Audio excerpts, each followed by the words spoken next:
Hello, hello, hello. From the other side. I wish I could see the left, right. Hello, friends. How are we all doing?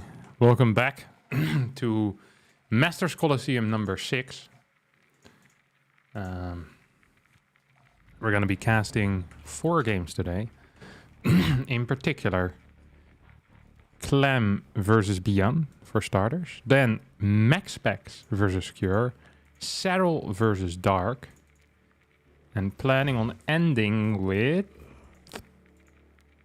and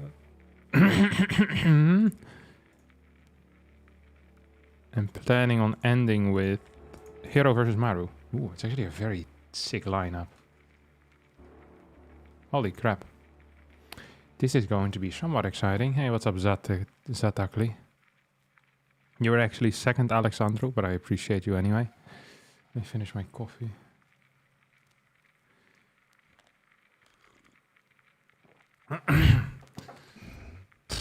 Goedemiddag. Wel, goed. So far it's been anything but a good day. I'm in a legal dispute with my ex-landlord. It's such a headache. And it's not about enough money for it to be very interesting, but it's just so much of my time and my mental energy going to this crap. Oh my god. This entire morning I've been on live tilt.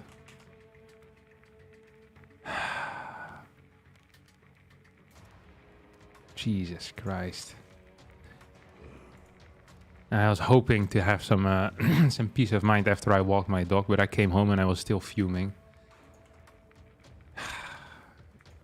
Nice and hot in Belgium, sitting outside with a gin tonic and Harstem casting. Yeah, I'm not in a good mood today. Did your landlord think you're keeping a donkey in your apartment? No. Okay. So you have this thing called... I'm going to just use direct translation. I can't be bothered to get the correct wording here. You have this thing called service cost, which is like a separate header on your invoice every month, it's for utilities, if utilities are included in your general bill. And then anything like small repairs, I think, also usually get deducted from your service cost. And that's a set amount per month. I paid 50 a month there in particular. And then after living there for 3 years, they sent me a bill. And I was like, hey, the 50 a month didn't quite cover the total cost that you have been paying. So now we need you to pay 2,600 euros. And then I had 3 roommates. So divided by 4 is like a little more than 560 or so per person. However, the 560 that I have to pay, 560 euros, this was the utilities of 3 years from 2018, 2019 and 2020. But for the majority of 2018, I didn't even live in that house. So why would I be paying extra utilities for those 7 months where I didn't live in the house? I don't understand. And on top of that, out of that, like that large portion, basically, the 2,600 total, 710 euros were cleaning costs, which were because we had a monthly cleaner come by. Now, the cleaner charged for 2 hours, and they charged 60 an hour or something for like 5 months. But in reality, they were there for 5 or 10 minutes each time, and they would vacuum the stairs. That was it. And then they would leave. But they charged us 2 hours. We weren't aware of that until they gave us the itemized invoice, basically. So I also don't want to pay the cleaning cost, and I don't want to pay for the 7 months in which I didn't live there, which I think is fair. And this dispute has been going on for like 2 or 3 years now. And now they have sent, like, the people that come and take money from you. You know, when you don't pay a bill, because I haven't paid the bill, because I think it's ridiculous. They sent like some guy, I don't know what you call it, like a collector agency. So they were like, all right, you have 1 more day to pay the bill, or we're gonna send the collections, and they're gonna take your money. So I've been dealing with that this morning. It's just a little bit stressful and annoying. And I've been looking into getting a lawyer, but it's so expensive to get a lawyer because I'm not in, like, I don't have insurance, like what you call it, the judicial insurance or something. So, like, they're not willing to negotiate at all. And even if I were to pay my lawyer just for negotiation, it would be 3 times the amount that I believe I am going to be owed. If I have to actually go to court, it will cost me 5 grand for an amount of 300. I don't quite understand how I'm supposed to fix this. So I've just been super frustrated this morning, like the entire day. My mood has been absolutely shot as well because of it. Don't cover my crap, please. I don't want money. I appreciate it, but I don't want. I just want this problem to go away. I don't want these people to pay for what they owe me. I'm capable of paying it. That's not the issue. Like, it's more that they can't just add stuff on a bill that I wasn't there for. It's pissing me off because so many times have I been very close to being, whatever, I'll just pay. But then they get away with it and it feels super unfair. But for my peace of mind, it probably would be best if I just pay it and never think about it again and just take it as a loss. But it seems freaking insane. Like, the amount of trouble that you have to go through. Like, it feels like there's nothing well, I mean, I could sue them, but that's it. But then there's a risk as well where if my lawyers don't get covered, then I'm still going to be down like 4.5k. This is an interesting start here. Clem opened up with a much faster reactor, it seems like. And a faster cyclone as a result as well. It's going to lose quite a few units. But will survive for now. Oh, well, actually. Will he survive for now? Oh, this is the 2 Rex follow-up. So was this 5 Reaper then? Pian has lost 1 Reaper. Yeah, so this was 5 Reaper, 3 Hellion. There's going to be 1 Cyclone, and then he'll transition into a fast 2-on-1 type of setup. This is a really cool build that we first saw actually on this map. I think it was against Maru in GSL Season 1 that Bian played. So, yeah, that's interesting.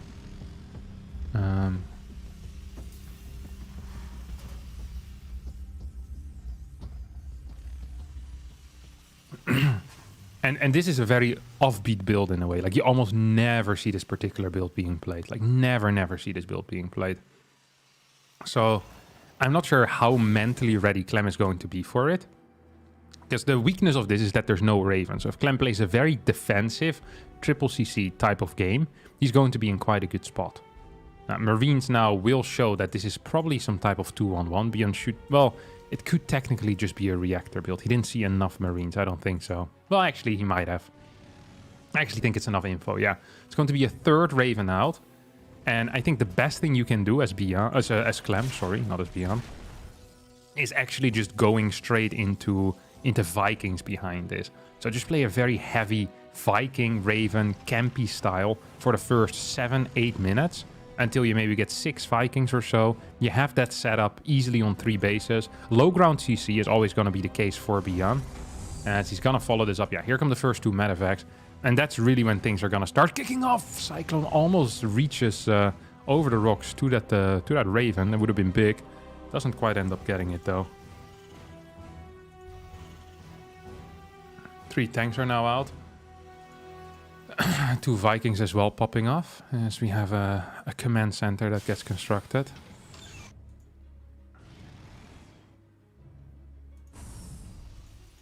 Double E-base popping in here as well. A big scan. This is actually kind of an important scan, I think. Just like getting confirmation of what he probably already knows. Something you can do if you're Clem here is just get a tank in your main base, which is probably the right call. Or be very defensive with your air units. And delaying your 3rd base is probably a good move to make. Because you don't actually need a very fast 3rd base with this. It's fine to delay that. So the way that things usually go is the moment Clem, like the timing works out, that when Clem wants to start taking his standard 3rd base timing, is that Bian has these units to delay and then at the same time can fly in or attack in one angle with a crap ton of Marines. And maybe 1 Marauder in there as well, which... you know, it's going to be quite big. This is the peak. This is the peak where Bian is at his strongest. Right now, he's adding 3 barracks, so that means he's investing in the future. And in the next minute and a half, he's just going to go down in overall strength. That is when Clem wants to start taking his 3rd base. So really just extremely patient play. This looks boring, but Clem is 100% playing this correctly. Counterattacked with the Ravens, which I also like. Gets 8 kills on the SCVs for starters. So just a really nice opener overall for Clem. Understood what was going on, has countered this appropriately, and is going to continue dealing damage. Bian is looking for an opportunity, but Clem ain't giving him one. More and more SCVs are being taken out here as well.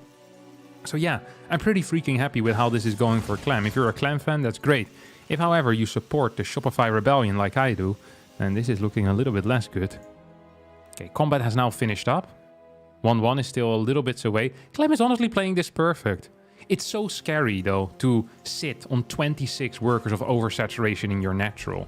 Like, this is a very scary thing to do in a TVT. Because, like, oh, my opponent might be out-expanding me. Like, you know there's going to be a third CC. You already see it's done, it's mining, there's mules landing, all of that good jazz.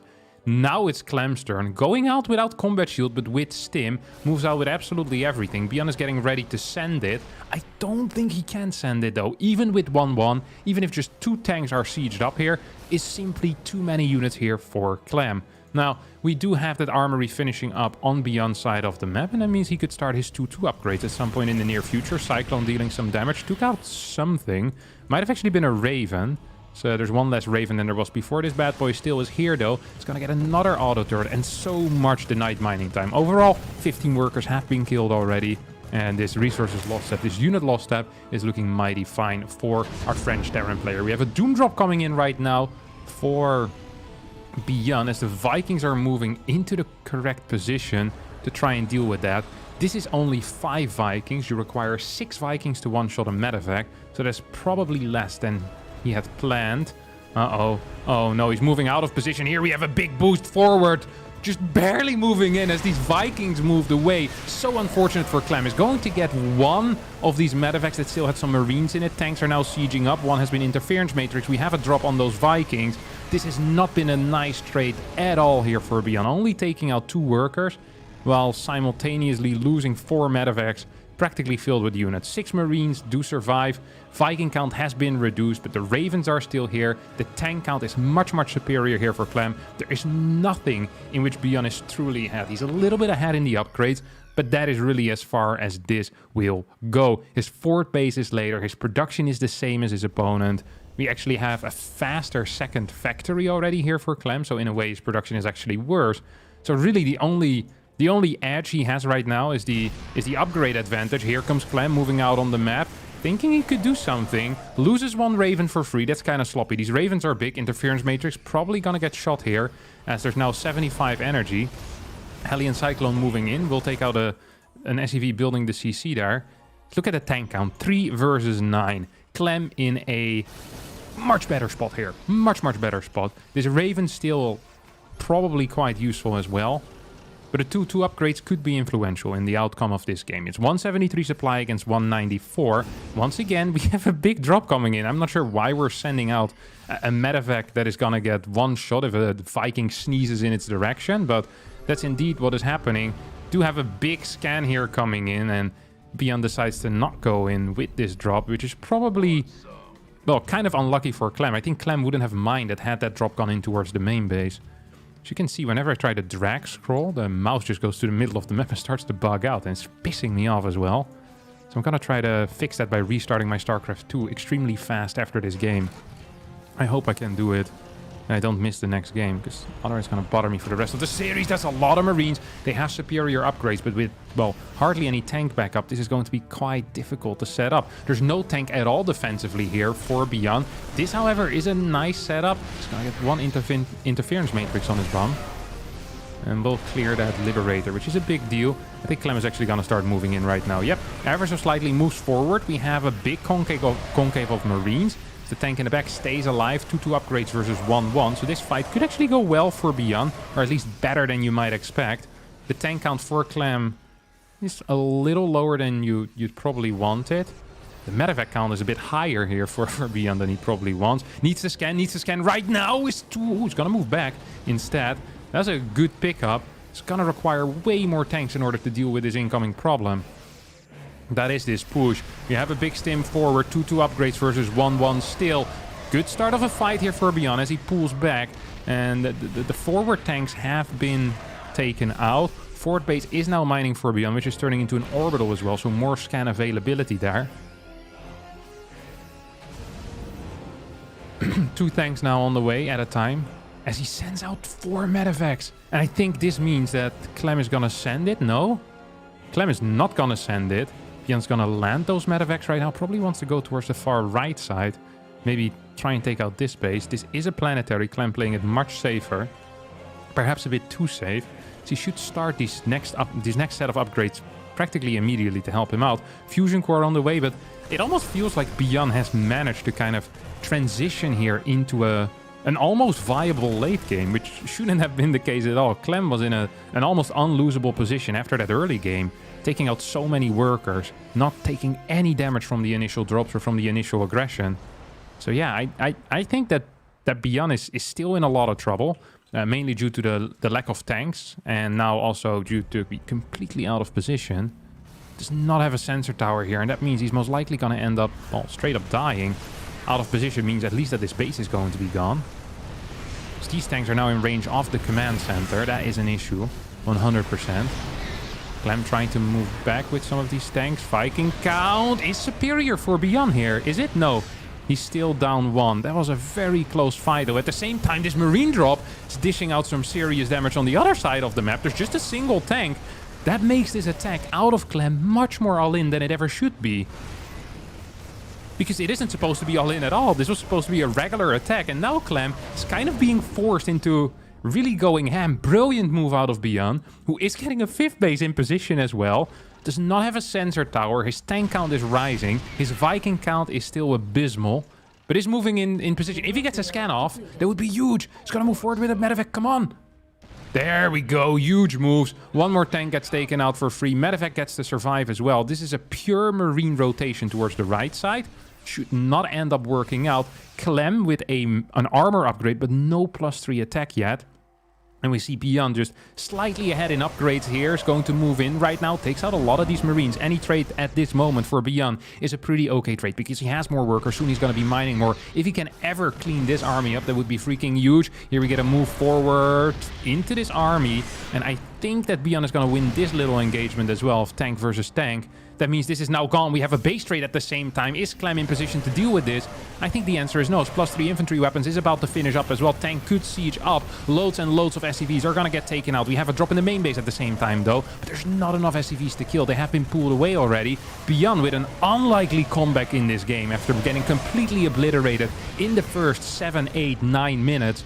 Now shows us how the TVT mid-game is supposed to be played, because this feels like a late game, but it's just been a never-ending mid-game, and that is where Beyond likes it to be. When you can micro your Marines, when you can go for crazy drops like he's been doing all game long, that's when he's best in TVT.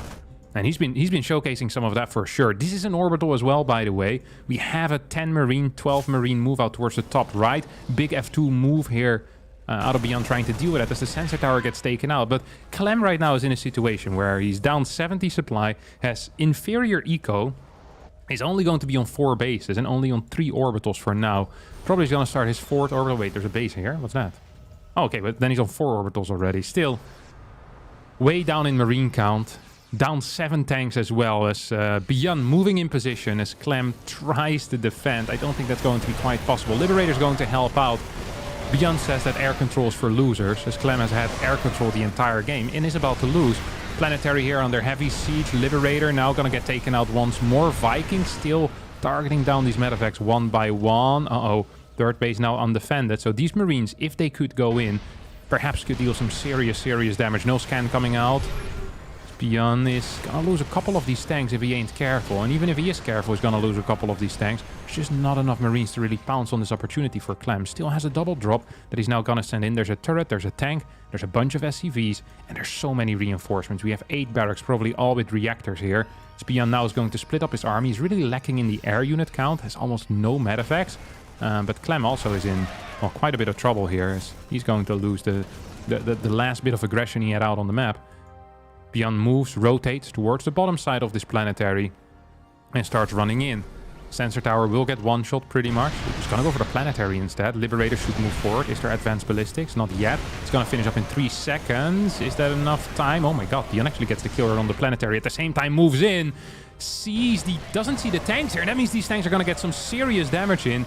Beyond hesitated for a second, thought he could dive on top of it, but couldn't. Still is going to take out this base, and that now means that Clem is back on 0 mining bases, because all of these minerals, except for there's still 5 minerals, that's it. We have a drop in towards the main base. Literally all Beyond needs to do right now is not die. If Beyond doesn't die, like if it doesn't just fall over in the next 5 seconds, he's going to be winning this game. Absolutely. He has much better production, is 10xing his opponent's economy as well. So yes, I freaking love the way that this looks. Absolutely love the way that this looks. We have 6 medevacs out here. A tank with +2.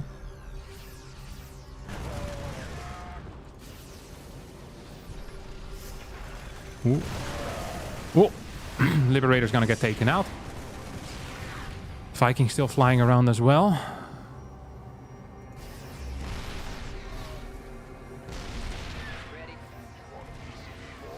And all he really needs to do is stall. Stall, stall, stall, and eventually take an okay fight. Not a great fight, just an okay fight.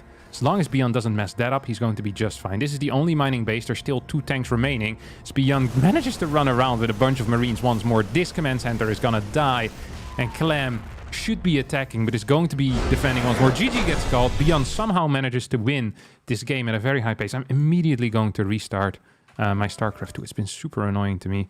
Okay, I hope I make it in time into the next lobby. If I don't, I still have the clean feed as a backup, so it won't be the end of the world, but let's just hope that I can clean feed it, that I can get there ASAP.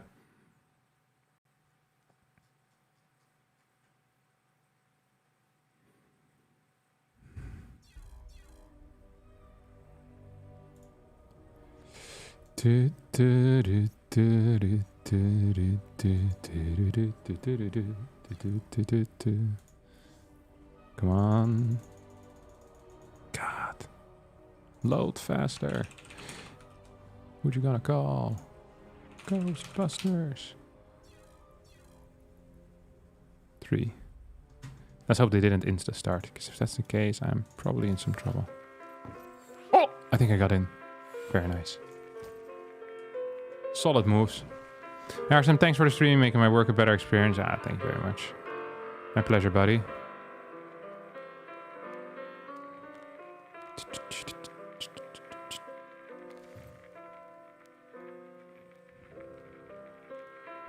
So confusing when you're watching in camera. Feels like you're watching into my soul. Actual fact. You know, there's a... Wait. I'm not sure if I can actually use it. What time is it in the Netherlands? It's 1:30 right now. Yeah. Wait, I was gonna say something very interesting. Dear Harstem, money has no morality. Just pay the bill and protect your peace of mind. Yeah, I think it's what I'm gonna do. I think it's the correct call. The amount of time I've spent thinking about this and like doing my research on it, if I would have just worked at the McDonald's for minimum wage, I would have already been capable of paying it. So it's a massive losing, but I hate when people get something that they don't deserve. It's like these guys, they're so wrong. I hate it. And I'm pretty sure they know they're wrong as well. They can't look at the situation and think they're correct, but yeah, you're probably right. All right, let's hope it's fixed. Yes, it's fixed. Very nice. There we go. Clem versus Beyond, my dear friends. TVT, Terran versus Terran. This is the matchup of gods, the matchup of kings. The greatest matchup that has ever lived. If you have been hit on the head many times as a kid, that is, of course. Because in reality, we know it's not that great. Although, Beyond and Clem are the only 2 players that are actually quite fun, because neither player tends to be very campy. Both of them play aggressive openers most of the time and love playing big medevac styles. Last game we did see a Viking style coming out of Clem, but given the build order that Beyond was going for, I'd say that is fair play. I absolutely do believe that is fair play. So, with all of that in mind, refinery here, barracks. Now, Beyond is someone that has played some single gas builds in the past, but I'm not really expecting it today. I'm just have an aggressive feeling here for Beyond. And for the people that are just tuning in, you're now watching the Masters Colosseum 6. I am Harstem, a professional Protoss player from the Netherlands. Casting this TVT for you, but I've played so much Terran over the past few months that I have some feeling with this matchup, okay? My 25% win rate might make you believe that I don't understand it, but I have very high level understanding. I just can't execute it, you know? Grandmaster brain, bronze, you know, bronze hands. I have grandmaster knowledge, as they call it. It's just the problem is somewhere else. And let me tell you, it ain't with me. Well, it is with me. But also just with the matchup being terrible. Factory for both players. And Clem opens up with a scout. That means he's the loser. People that scout in TVT when it's double gas versus double gas, they're just behind in eco. It's very sad. Yeah, like it's a little of a loser. You can't help it. There's nothing you can do about it anymore. But playing safe like this, that's extremely low tier. Look, Beyond is non-scouting, getting a reactor blind anyway. He literally doesn't care about the rules. If this was a proxy 2-Rex Reaper out of Clem, game would probably be over here. Yeah, this game would probably be over in favor of Clem. But it's not a proxy 2-Rex Reaper, so Beyond is in an absolutely fine position. Let's take a look at what this SCV plus Reaper is going to be capable of doing right now. Well, taking out one SCV for starters. And if Beyond doesn't actually get the kill on this SCV, then... well, kind of like this position for Clem, not gonna lie. Clem once again is just like, hey, wait, this looks interesting. I think I can do this once more, and I'm not so sure if he's right about that. Forgot about the timing of a Hellion.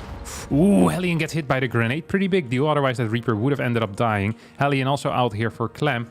So both players, very similar setup, but... ooh, actually, same build as last game here. Why can't I click this? Oh, there we go. So it's going to be a tech lab here on this factory behind all of this. No, wait, one more car, I think, right? 3 cars? I think we built 3 cars. Yeah. 3 car, 5 Reaper. That's the setup.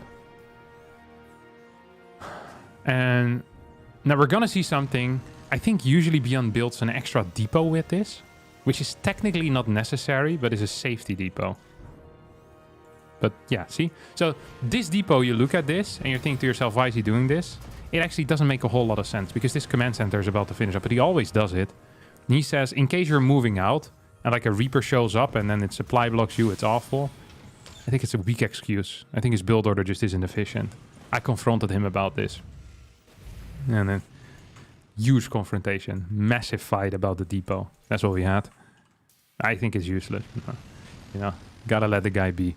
We're gonna see 5 Reaper 3, 5 Reaper 3 Hellion once more. Oh no, I think Clem is dead. I think Clem is actually dead. This time his Cyclone's not going to be quite as fast.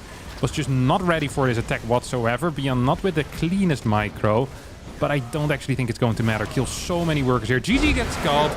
We're, what, 20 minutes into this stream and Clem is already down 0-2, ready to get knocked to the lower bracket, while Beyond, meanwhile, is ready to go to the winner bracket finals, which will sadly not be played today. Thank you very much, Abraham K. Lorber, for the $10 as well. Oh, I was going to say something interesting. Right, so there is a do you call that an AI program or whatever it is? Like one of these filters, basically, you can put on your camera. It's not really a filter, but like an effect. And I can look straight at the screen, but my eyes will look like they're watching in the camera. So that makes it easy to read a script. So I could be sitting like this, reading a script, but my eyes are pretending like they're looking straight in the camera. It's very freaky. Especially if you move your head a bit like this, and then the eyes are looking straight at the camera. It's like I'm consistently giving you the side eye. I tried experimenting this when reading scripts, but sometimes it bugs a bit, and then you see the eyes move back like instantly, like you're on drugs, like going to like the back of your head. It's really quite freaky. I can maybe show you after this. I need to. It's kind of true. You can only use your camera once. So I need to pull some tricks there then, but I should be capable of making it work. All right. 2-0 in favor of our legendary Terran player, as Clem is in some trouble. And the Shopify Rebellion Young King Beyond is doing it once more. Gas first this time, so it's going to be a single gas expansion most likely.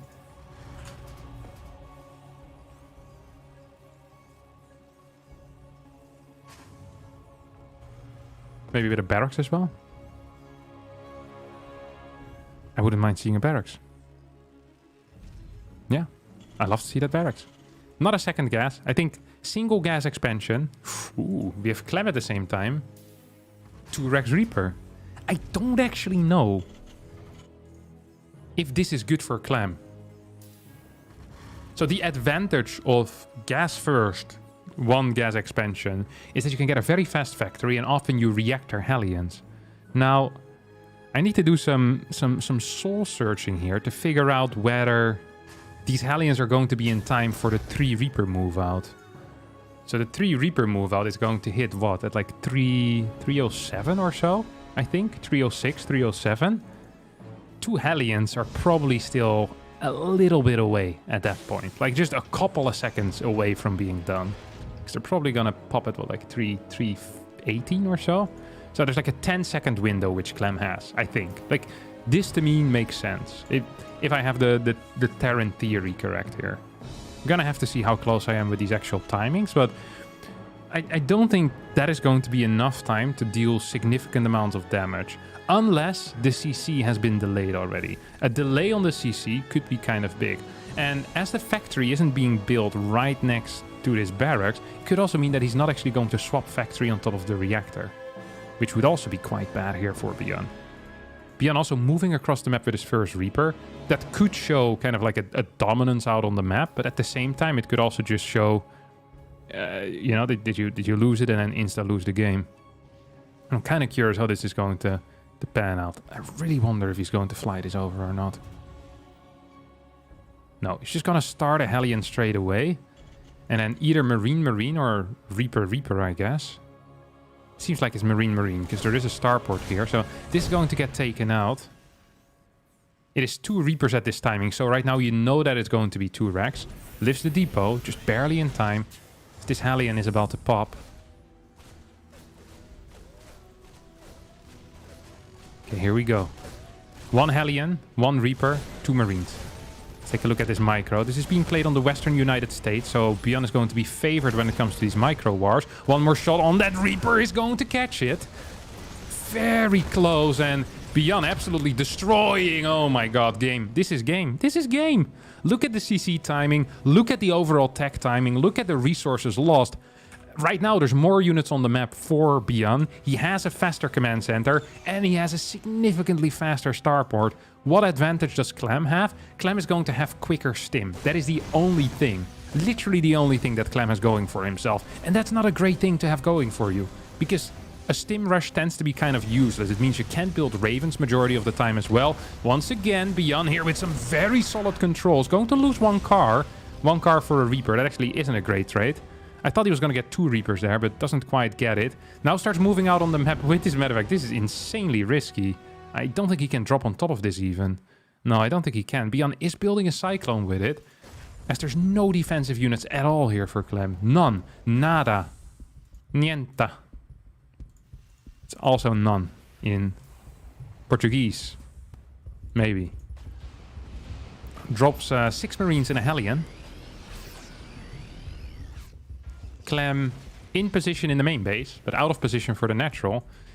Beyond is heading in towards the natural right now. That might actually be an issue. Cyclone showing up could definitely give a significant boost to this already strong army. Raven on the way, another Cyclone behind it. Here we go. Cyclone locks on to 1 Reaper. Is going to take it out for free. There's no tank on the way. We have 1 Viking. That's going to be the biggest source of damage output here, I think. We do have a lift up. Viking tries to catch this. Is not quite going to get it. Oh, will get the medevac now, I think. Beyond thinks he can fight this. I think that is incorrect. Still gets a decent-ish trade. It's not as great as the earlier trades, but it's fine given the situation. There is a Raven. There is a second Cyclone. There's still no factory unit out that does anything here. If these double Cyclones can get in position, then they can just kite this forever. Like, the Viking is nice, but that's about it. First, the high health Cyclone moves in first. 2 Marines now being taken out. A little bit of damage there. Immediately as this tank is going to siege up. Oh, nice target fire there on the faraway Cyclone. Will take out 1 of those 2. There is a 3rd CC on the way. I feel like this could have been built on the low ground, by the way. With the complete map control that Beyond has. Definitely feels like that would be the case. Has been floating a bit of cash as well. And thus is laid in his extra barracks. And this is going to be the one timing in which Clem is strong. And that is the timing where the first 2 medevacs are out and in which Stim has finished up. We see Beyond following this up right now with a double Viking setup. I think 1 tank ideally is in the main base. I think that would be the correct call. Now scans his opponent. Doesn't really get a whole lot of information though. Okay, we're gonna get a tank in the main. Very nice. I am not biased, but I hope that Beyond wins. As we're gonna have a Cyclone preemptively patrolling. If Clem commits here into this base, it would be really bad for him. He's gonna commit into it. I think that is really bad for him. I really do believe so. As we're gonna have a lot of auto turrets being thrown down here. Could target down the tank. Isn't quite yet. Medivac gets taken out as well. One Raven is gonna fall, and one more Viking might end up dying too. So this went better for Clem than I had anticipated. Actually, much better for Clem than I had anticipated, but he has lost all of his map presence right now. He has 7 Marines, no medevacs. He's getting his 1-1 a little bit quicker than his opponent, though. Although there are 2 eBays already here for Beyond as well. Beyond's tank count is better, Beyond's Viking count is better, and Beyond's Raven count is better. Kind of a reverse of what happened in game number 1. Similar situations, except I think that Beyond can take a very fast third base with all of this as well. It's not so much about whether he can, but whether he will. Yeah, and he will. He knows his situation. He knows exactly what his position is in this game. And he's going to use its advantage. Now, supply is in favor of Clem here. That is not too weird, because Clem is going to be down 2 barracks as well. Has his production set up. And all of that still needs to start happening here for Beyond. Beyond does need to move at least 1 tank into the correct position. Because otherwise he could be in some trouble. Definitely could be in some trouble. I think he might believe his opponent is 2 base all-inning. This tank really needs to siege up. Like, it's absolutely vital here for this tank to siege up. You have a scan forward. Marine moves in. This doesn't look so nice, actually, for Beyond.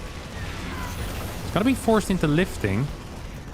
Maybe I'm underrating Clem's position here. And he is up quite a bit in supply. Beyond is floating a crap ton of money here. 700 minerals. All of that gets sunk into Marines. Oh, loses 1, maybe 2 Vikings. Yep, 2 Vikings go down for free. Clem has taken back map control and now has taken out quite some units as the orbital command's going to fly to a different position. No, goes back to the original. Armory on the way already as 1-1. Well, it's still, what, 40, 50 seconds away from finishing. 32 Marines to 18. I actually am starting to like Clem's position much more here. There's no tangible advantage left for Beyond. I really thought that this looked great for Beyond for such a long time, but perhaps no. So now we have Clem moving in. That seems like that carries significant risk here for Clem. Beyond's gonna snipe at least one of these tanks. Combat shield had finished up before that. And actually it's Clem who's ahead. I can't believe it. What happened here?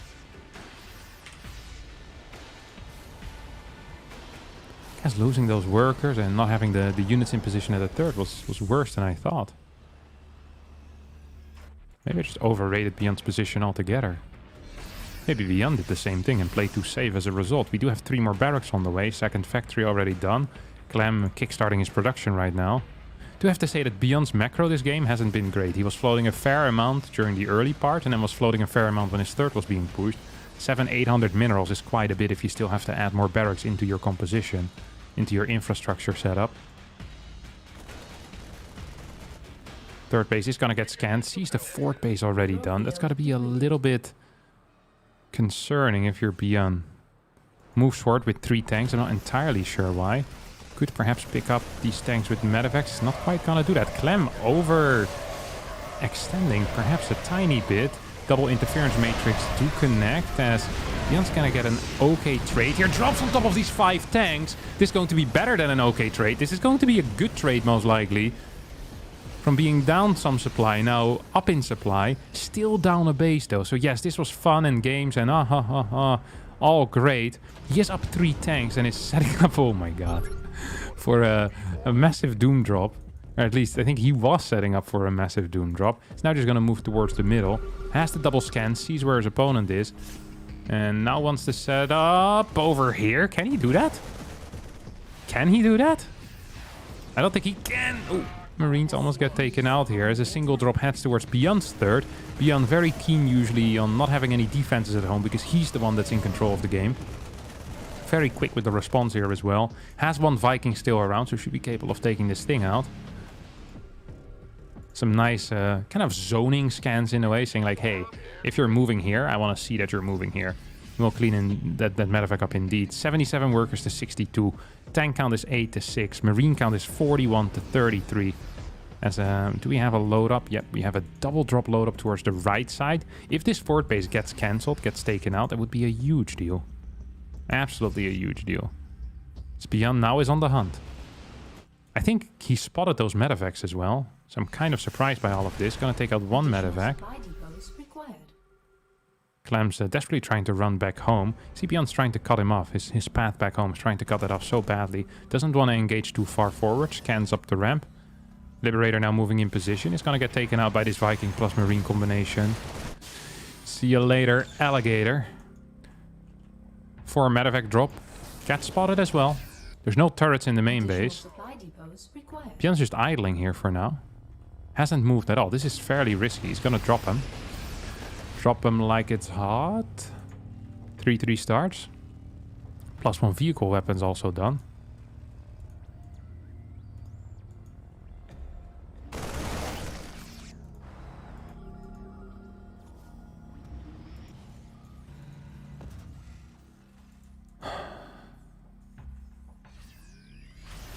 Gonna get a siege up. There's more tanks in position here for Beyond, but there's not enough Marines. I don't think so. Half of his Marines are somewhere across the map. Tanks are doing an okay job so far holding this down. So now there's a Marine flank on the other side. It's like a base trade, but not with bases, but with tanks versus Marines. Somehow Beyond is gonna win it again. I don't understand how he keeps winning all these fights. I actually have no... Like, half of his Marine force wasn't there from the start, and somehow that ends up in his favor, and... Not entirely sure why that is the case, but it definitely was the case. Now could perhaps go for a pickup. No, is instead gonna siege up. I forgot about those tanks still being around. That means that this third base is now under heavy fire. This Liberator is still around. It's gonna be taking out more and more SCVs. A single Viking is gonna try to deal with this. Is Beyond once again out of a position from quite a crappy spot. It's just going to outplay Clem completely. Much faster. Better understanding of the unit movement. Better understanding of the micro in the fight. Just completely destroyed his opponent here. This was a masterclass in TVT aggression here out of Beyond. He says, back to the lab you go, Clem, because you have a lot to learn, my young Padawan. Oi, oi, oi, oi, oi. We love you, Captain. Get some snacks today. Do not starve yourself with cucumbers. Thank you, Maxwell, for the £10. I have snacks downstairs. Last time it was before I went to do groceries, so I literally had nothing. But now I bought a lot of crap. I can, I have some apples downstairs. You get a pair. I have some bananas again as well. Some yogurts. I can get what I want right now. Okay, I can. If I want some snacks, I can get it. But I appreciate the donation, buddy. Very kind of you.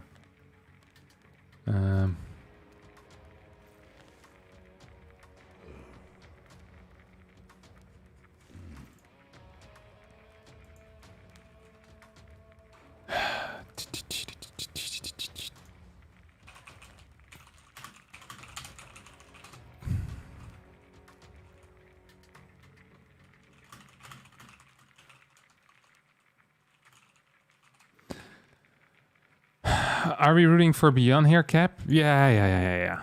Of course we're rooting for Beyond. Silly question. Chips? No, I don't eat chips. Chips is not a good snack at all. It just makes me tired whenever I eat chips. It's the same with like candy in general. I can't have it. I just want to take a massive nap afterwards. It's crazy how bad it is for me. I absolutely can't stand it.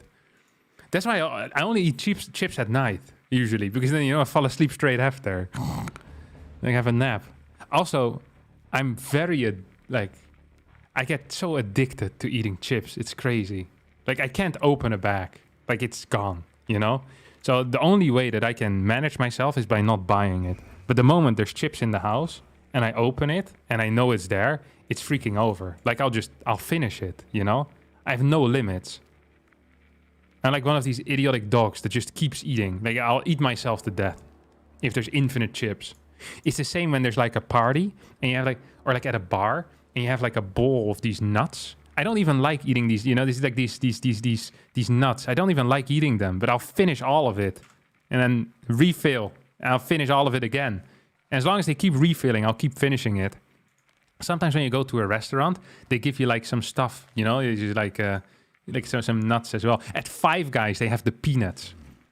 Like, after I'm done waiting for my burger at Five Guys, I don't even want to eat anymore because I've filled myself up on freaking peanuts.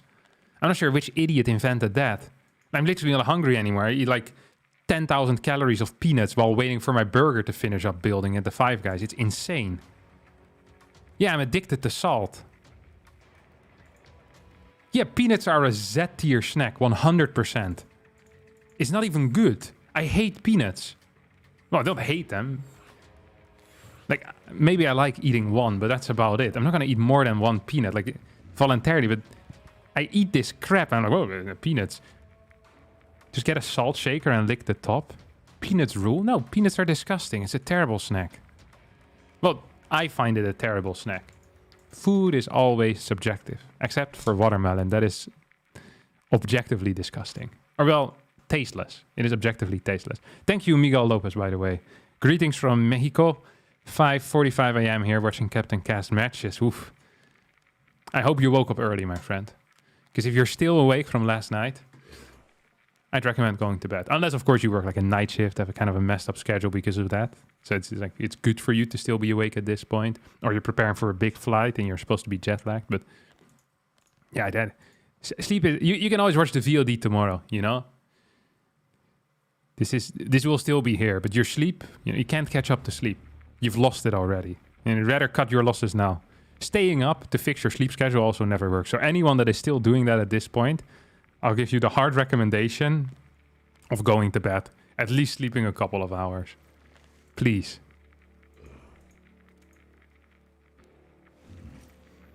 Tex is here for the early morning StarCraft as well. I'm glad to see you're all coming out in force.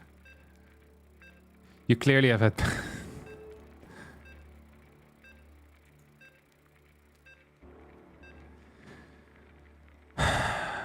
I'm actually...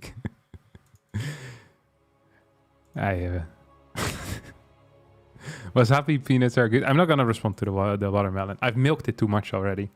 The regulars are going to get tired.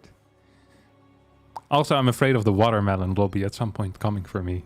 You know? Once my opinions on watermelon becomes too well known. You hear about big pharma, big sugar.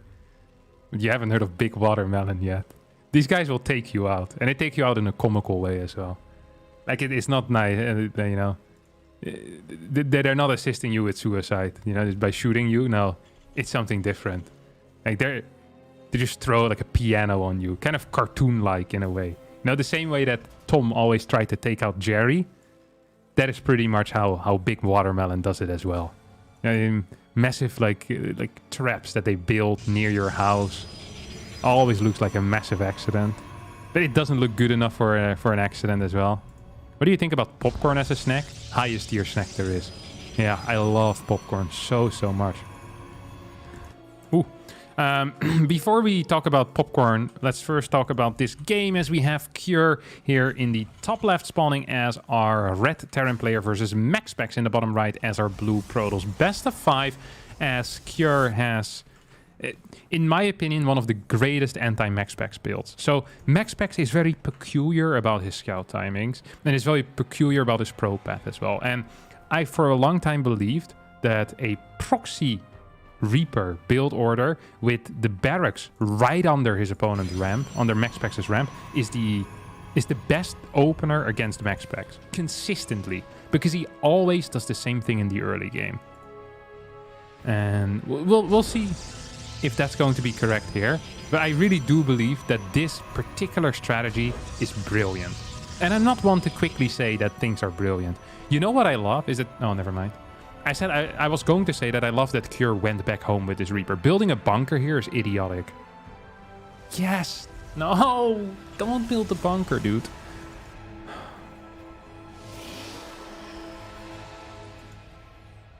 Well, actually, it might serve as a distraction for that Zealot, and then the Reaper comes in so fast. Maybe this is smart.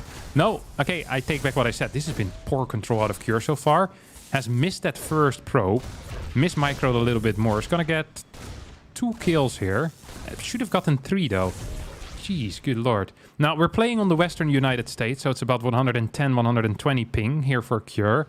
But he should have gotten 3 workers, I think. So far, what is the... Well, you know, what do we have happened so far? We have 2 Reapers out on the map with 2 kills total. There's a Zealot that has delayed the Nexus, that has delayed the gas as well. And this Zealot is going to achieve absolutely nothing because there will be a mine out before anything important happens. A 3rd probe is about to fall too. And I think that right now Cure is in an extremely powerful spot. I would have even loved to see this mine just slightly further forward. I could be wrong, but I don't think I am. I think that would have been a good call. There's no battery yet either, so these Reapers could still come back and try and deal some damage. There's no low ground CC, which means the Zealot is absolutely useless. Man, Cure, this is actually the perfect, how I imagine the perfect counter to MaxPax to be. So here we go, once again going in. Should actually just, I think he should have probably gone for the sacrifice of the Reapers. I don't think the Reapers carry much value later on in the game anymore. While right now you could still trade them out for maybe 2 probes. Now that sounds like a bad trade, and on like face value that is a bad trade, but later on you can't trade them out anymore. And trading against probes early on sometimes is actually quite okay, even if it isn't so useful anymore. You know, it isn't necessarily a good cost-efficient trade. Triple mine drop being sent out as well here. Cure hasn't quite received the scouting information as to what is kicking off. Probably believes there's a Twilight Council, otherwise this triple mine drop would be kind of idiotic. Robo facility behind this as well. I think MaxPax is in a world of trouble. He's gonna find this medevac, which is freaking huge. If that hadn't happened and he would have moved this Phoenix across the map, I think he might have actually been straight up dead. Now at least he's going to get the kill on 2 of these mines before they get to burrow. Needs to lift the second one. There we go. Target fire. Hello, MaxPax. Messed up the target fire. That means these mines both probably get to burrow still. Needs to switch target fire. No Cure. Cure's just outplaying MaxPax massively here. This is complete destruction. This is complete destruction. Holy cow. 8 workers going down here. Brilliant early game out of Cure. And this is why I think Cure right now is probably one of the best TVP players. It's not necessarily because his mechanics are the best. It's not because he has like the greatest micro either. It's just he understands this matchup so freaking well that it almost feels like he's cheating at times. You know? He just knows versus what opponent to do what. He's not afraid to change it up based on what he knows about the guy he's playing against. We're gonna get a lift on this tank. This could be big. Auto turret needs to be used here. It's gonna be used, but 1 Phoenix is gonna fall. 1 Phoenix for a Raven. Usually not a great trade for the Raven Maestro, but I think Cure is going to be okay with all of this. He survived, and he's dealt a lot of damage, and MaxPax is not in a great spot. His Robo Bay is about 60 seconds later than it usually would be. While we see, oh, a second Raven.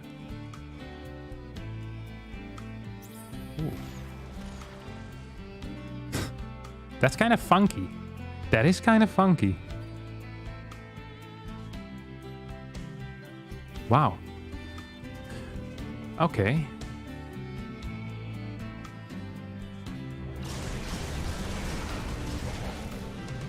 I don't know what to think about this. I don't. It's not gonna delay anything too much, so in that way it's not terrible. Combat shield's still gonna start at an okay timing. Raven probably needs to hide. If this Raven survives, let's just look at the situation here, okay? Stim's gonna finish in 50 seconds from now. Combat shield's gonna finish in 68, 69 seconds. There's going to be 1 Colossus out, maybe 1.5 Colossus, okay? There's going to be at least 1 interference matrix. So the question now is, can Cure get a setup going in which he has enough bio to deal with his opponent's ground army, not counting the Colossus? I'm not sure what the answer is going to be. As we see, these Phoenixes actually dealing a lot of damage, taking out some Marines. That's nice. Cure starts moving out. Has the first 2 medevacs on the way. He's gonna hit a tight timing here as well. He's not messing around. I think it's not even going to be a second Colossus. If the Raven makes it across the map without dying, which is a big if, because Terrans have absolutely no clue how to control 2 control groups. But if it survives, that would be okay. It's dead. It's dead. It's dead. It's dead. Come on, control it individually. For the love of God, stop using F2. Why can't you just have a second control group for a Raven? I don't understand that. Come on. Come on, dude. Keep the Raven alive and you practically win the game here. Like, you have only one mission. Why is this Raven moving?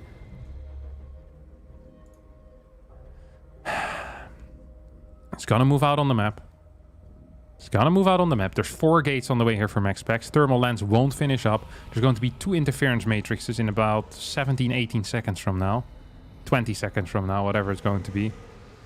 Don't lose the Raven and you'll win the game. Most likely. Or at least get a pretty decent fight. Look at this. This army is tiny. The only thing that's there are these Colossus.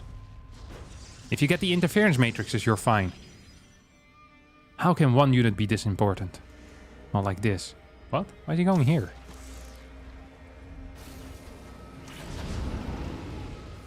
It's gonna elevator into this. Loses a medevac. MaxPax with a good initial fight. Doesn't have a pre-split. Is he gonna split off units? No, he won't. Double medevacs now coming in. Cure's a genius. Movement looked stupid, but is smart. It's gonna get a lot of worker kills here. It's gonna get a lot of worker kills. The double interference matrices did end up going down. I still believe that a straight up fight against these 2 Colossus might have been better. But does it matter if you end up, you know, clearing absolutely everything anyway? I don't think it matters. Oh my god, if he could have retargeted on those probes with that mine, that would have been huge.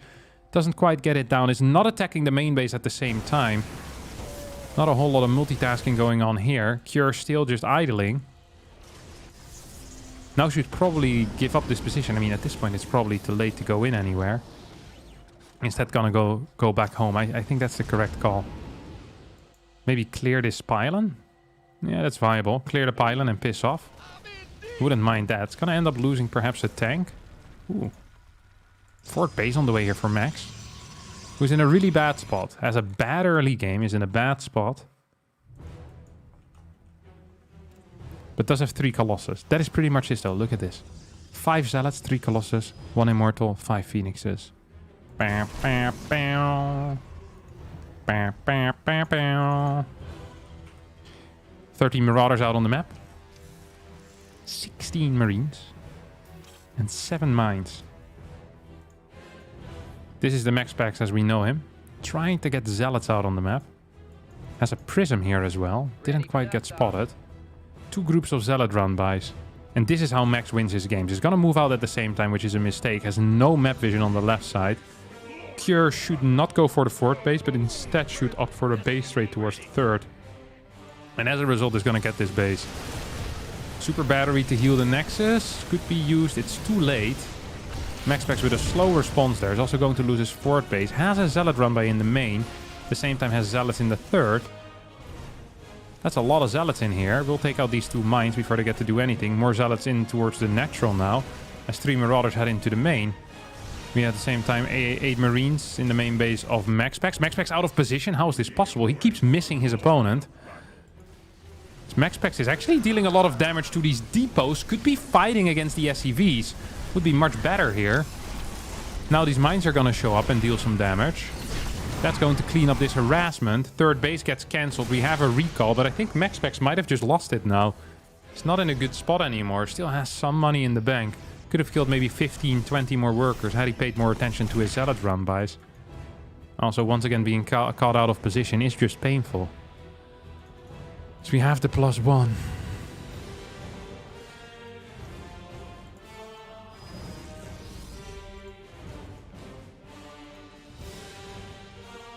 Disruptor now on the way.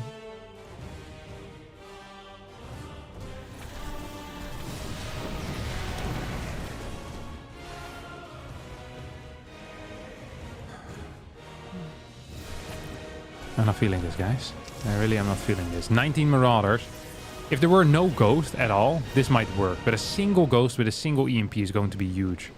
And the moment more Ghosts arrive, this will end. Here comes the EMP. Hits 2 out of 3 Archons. Hits 2 out of 3 Colossus. Now the Marauders are moving in forward. Okay-ish kiting so far. This is just pure Marauder at this point. There's not enough to deal with that. No Zealots, no nothing. GG is going to get called here in a couple of seconds from now. As 30 SCVs have gone down. MaxPax's been dealing some damage, but not enough. Cure takes game number 1. Puts himself at 1-0 here. And we might be heading towards a TVT upper bracket finals. That might not surprise too many people. this is the story of my life. It's been a lot of that.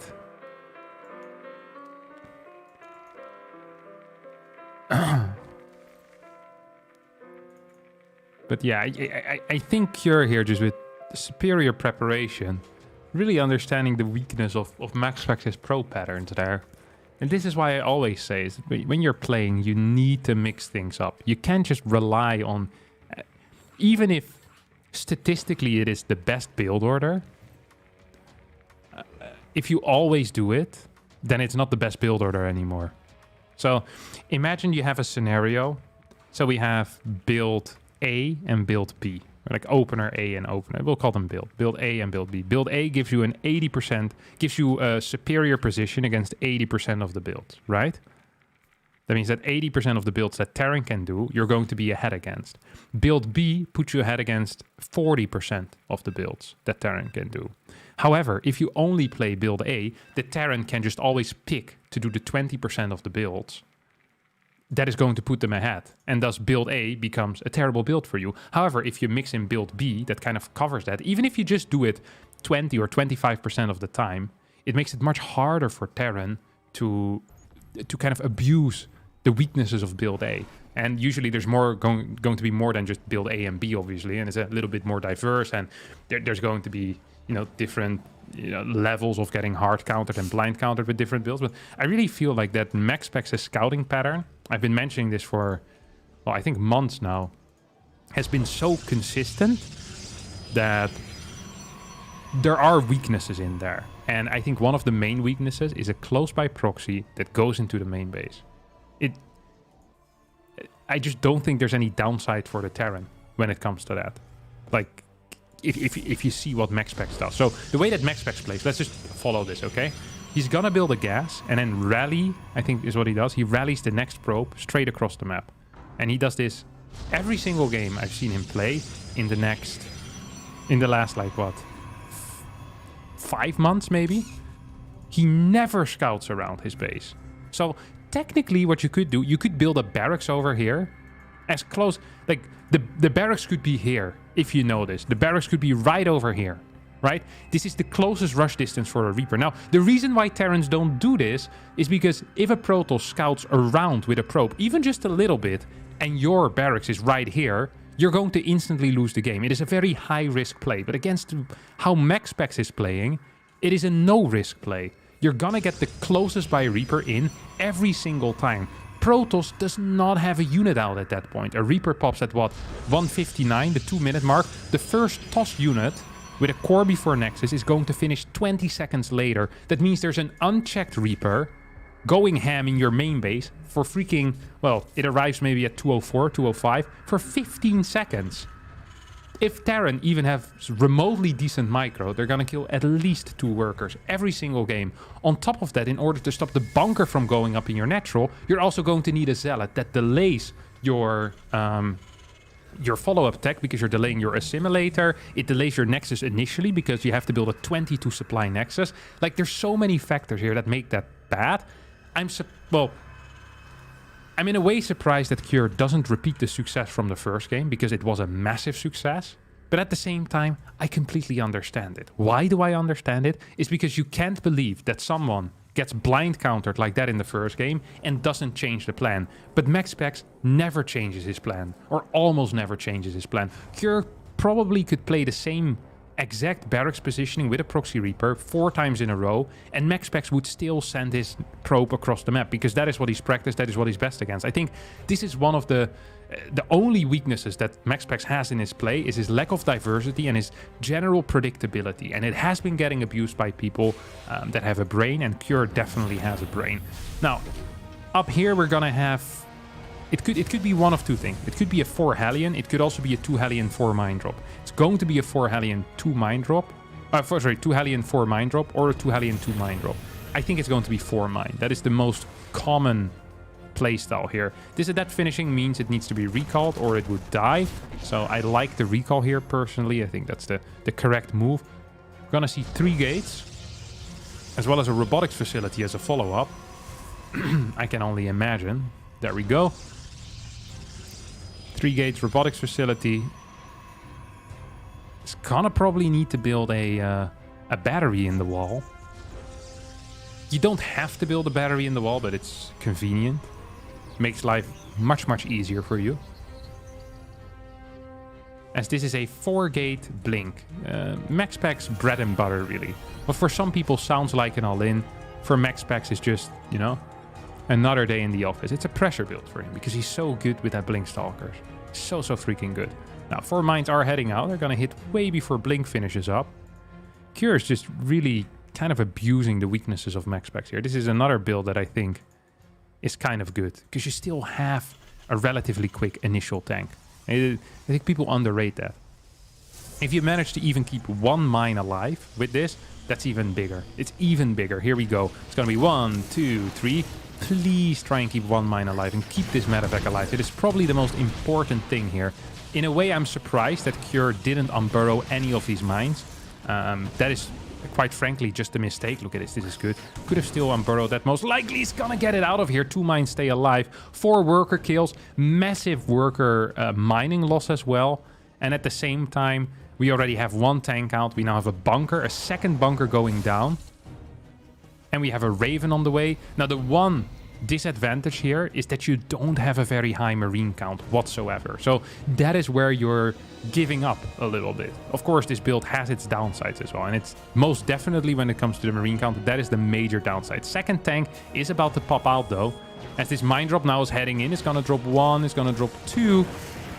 We'll try to get some kills here. It's going to get 1, 2, ooh, 4 kills still. At the same time, we have a jump in. Auto turret is active. Tank gets taken out. Good initial damage here out of MaxPax. Needs to deal way more damage, though. Needs to deal an absolute metric crap ton of damage. Warps in 3 more stalkers, and it's going to blink in over here. I think he's going to blink in. Snipes the tank. That might just be enough. Oh, Cure, are you in trouble or are you okay? There's a lot of marines here. For plenty of sustain. The next tank is about to come out as 6 SCVs go down. If Cure survives this, he is going to be fine. SCVs pulled off the line. Now we'll be moving back a little bit. There are some marines still in the bunkers. That surprises me. There's 2 bunkers. Don't forget, we're going to get a repair. Repair won't be in time. Tank tries to move down. I think that's a mistake. There's no next tank on the way quite yet. I think MaxPax is going to jump on top of this bunker. Yes, he is. MaxPax with the plays here. This looked very dire for him, but with some solid control. Just great understanding of where the weaknesses of his opponents lay. He's going to blink in here. Gets the pickups as well. And as a result, is most likely going to get a big fat W in this game. As I say that, 11 Marines, 1 Marauder.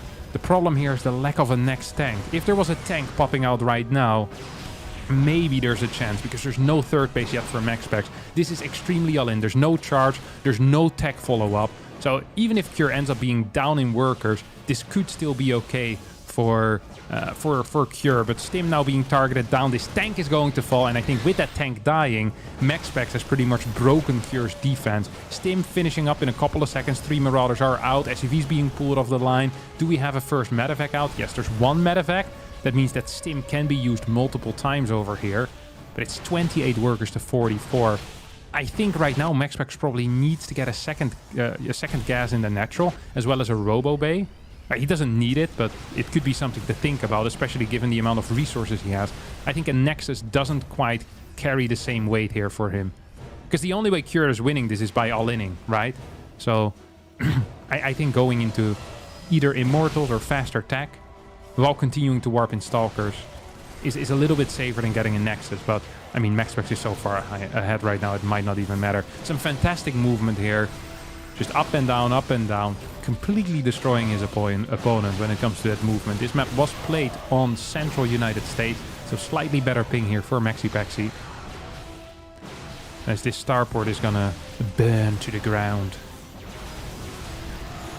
And with that starport, no more stims can be used if this medevac ends up dying. So Cure's just gonna stim himself to death, and I think MaxPax is gonna shoot Cure first, to be honest. No time to stim yourself to death here, buddy. Just gonna die to the Stalkers. Every stim is painful. MaxPax has 4 more Stalkers here, killing more and more workers. Charge on the way. Third base about to finish up. We have 900 minerals in the bank, which could be used. MaxPax is a little bit too busy right now with just continuing the pressure. There's really no need for that. Like he could just relax for a second, get that infrastructure up. But at the same, it literally doesn't matter. Like this game is over. What Cure is doing right now is being on copium or hopium. Perhaps hoping that MaxPax falls asleep for... Well, actually, even if MaxPax were to fall asleep, I don't think there's much Cure could do. MaxPax would need to go for a considerable nap, you know? 10, 15 minutes just being out. 0 APM, maybe then it's possible, but not like this. MaxPax gets the W over here. Ties up the series after a relatively poor start. I've been loving Cure's build so far. Perhaps lacking a little bit in the defense there in the end. And with the unburrow micro, I think, was a big thing as well. I think he could have denied mining for much longer. If there's only 3 stalkers, you have 4 mines. Yeah, I don't know. It maybe a little bit longer should be possible there. Definitely should be possible, but all credits, of course, there go to MaxPax with a phenomenal attack. He's so good with the 4-gate. And the problem is you can't really practice against it because there's no other Protoss that are as competent with it as MaxPax is. Like, I think Hero is very good with it as well, but he feels a bit over-aggressive at times, while MaxPax has the transitions down quite a bit more, in my mind at least.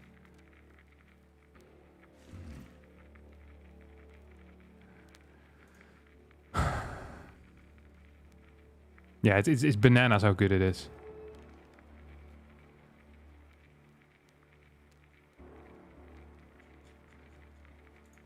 The T-build has been good against Terrans.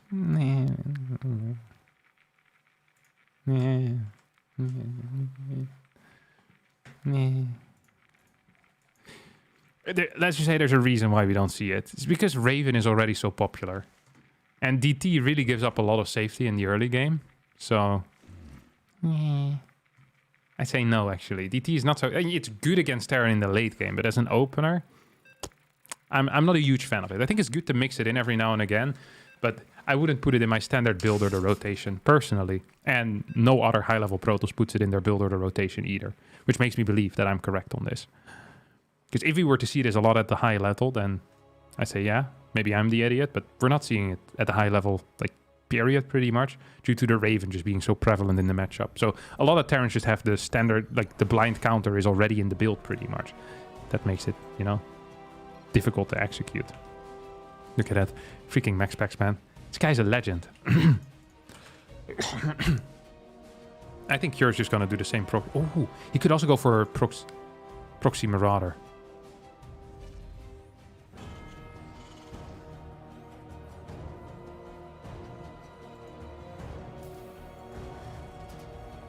I think he's proxy Maraudering. So this is a build that Cure in tournaments has never lost with yet. Now that sounds imbalanced, and that's because it is. Proxy Marauder is completely busted.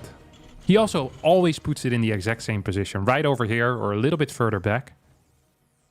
This build doesn't lose. It always wins. Boosto is what we call it, okay? This build has no counter. Except scouting it and having good micro and a proper response. But for some reason, whenever people play against Cure, they forget about the proper response. So, I'm gonna tell you what should be happening here the moment MaxPax scouts all of this. Or what's most likely about to happen. So, he's probably gonna get a Zealot, follows it up with a Stalker, and it's gonna get 1 battery. Now, the key in beating this particular Marauder all in is getting 2 batteries. That is the key. This is a trick that a lot of Protoss players haven't figured out. This is so important. Getting a second battery. But you're not there yet with just a second battery. Ooh, he scouts. Sees the lack of a barracks. Now starts a Zealot. He's thinking. He's okay. He's like, wait. No second gas. What could this be? Okay, low ground pylon. Check. So he's getting that Zealot. Now, it is tempting to get a second gas, but it's probably better to not, because you need the money. First for the Stalker, then for the double battery, as I mentioned. There's 1 Marauder about to pop out. Second Marauder about to start. We have 1. Okay, I've talked about this with MaxPax at length. I keep telling him, he's like, how do I beat this? I say, 2 batteries, Max. 2 batteries, Max. I don't care what you do, but you need a second battery, Max. Yes. That's a start. It's not over yet. Okay? But this is the requirement, okay? This is the skill check. You know, the IQ test. He succeeded the IQ check. Okay, we got that. Now, here it becomes micro focus, okay? We're going to need to add more batteries in at some point in the near future, as well as a second gateway. Because you're not... Wait, what did he chrono?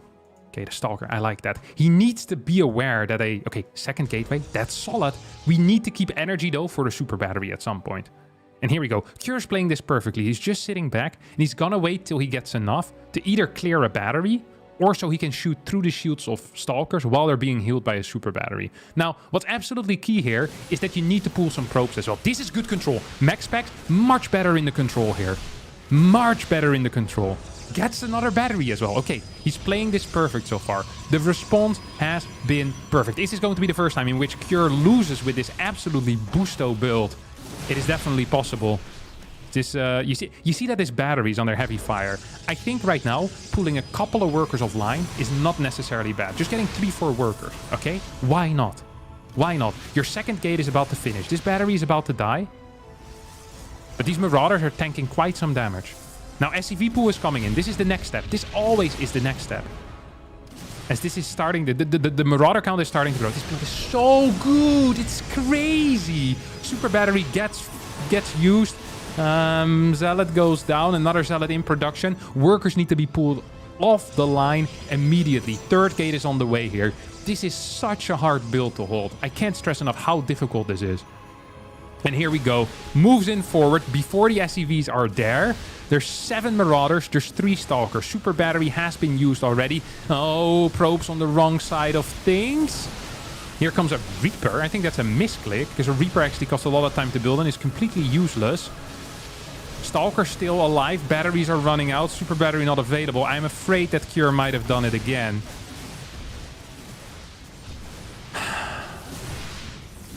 We see some bad target fire. But maybe MaxPax getting closer to... Whoa? MaxPax? Super battery ready? Super battery ready? 26 workers to 14. Super battery gets activated. Cure. It's getting sent back to the lobby screen right now. By El Maximus. El Maximus with the hold of a lifetime. I stopped believing, honestly. Eat that, Terran players. Wait, we're not biased.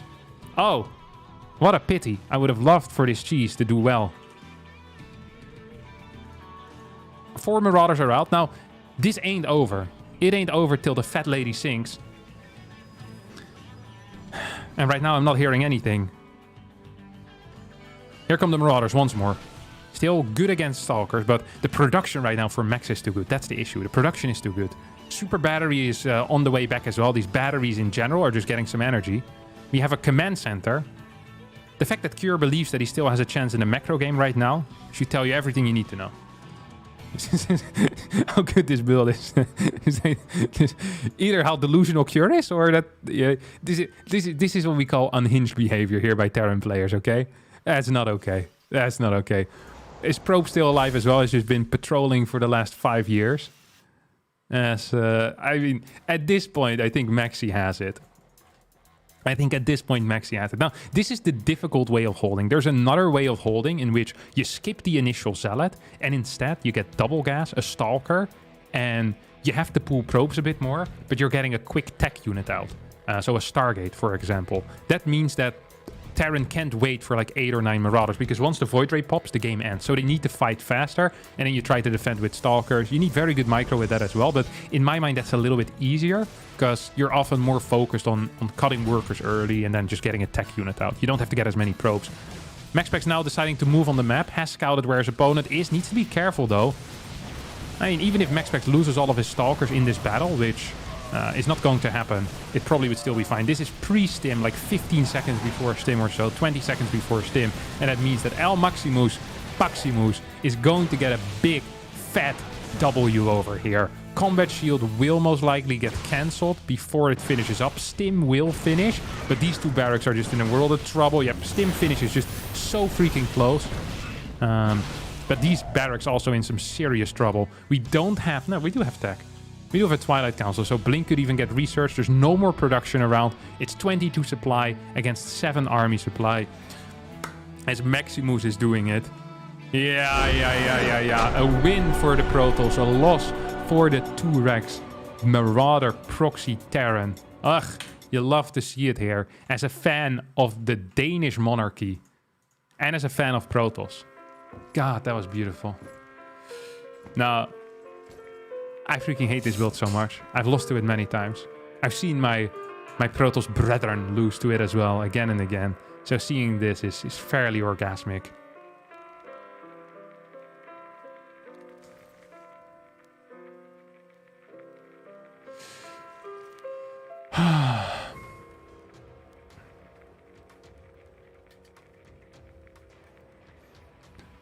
There's no random timeouts, but the bot...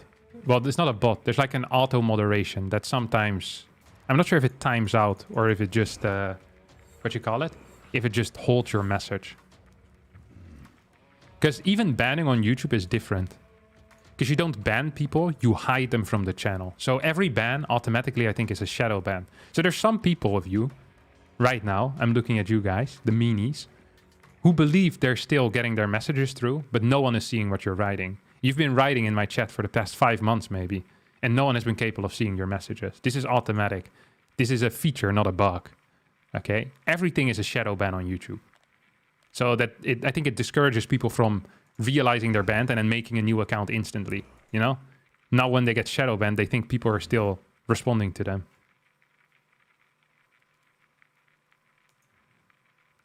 Any way to know if we're shadow banned? You're safe, my friend. I saw your message. But there's some of you need to get a second account. There's some of you that, you know, is wondering why no one ever responds to you. That might be it. Or maybe your content is just uninteresting. That's also possible. Oh, it actually doesn't let you send. Live chat is different from comments on videos. Really, I can just hide people from my channel. I can put you in a timeout. In a timeout, you're aware that you're in a timeout. But in an I can't actually ban you. At least I don't know how. It just says hide user on this channel. I can remove individual. I can put you in a timeout. And I can hide you on this channel. That's what I have. Timeout is different. Test ban you. No, I'm not going to do that.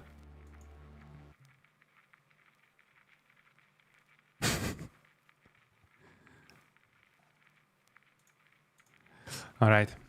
Potentially final game is what we're looking into now, lads. Nice chat rules. It's not my rules. It's the options I get. Like, there's very poor moderating options on YouTube. Like, there's a couple of issues with YouTube. Like, YouTube has far superior video player, and I can stream in much higher bitrate as well, which is great for people with good internet. So on Twitch, my bitrate is kept at 6,500, while on YouTube, my bitrate is kept at 52,000. Which means that technically my stream quality could be more crisp than what it is right now.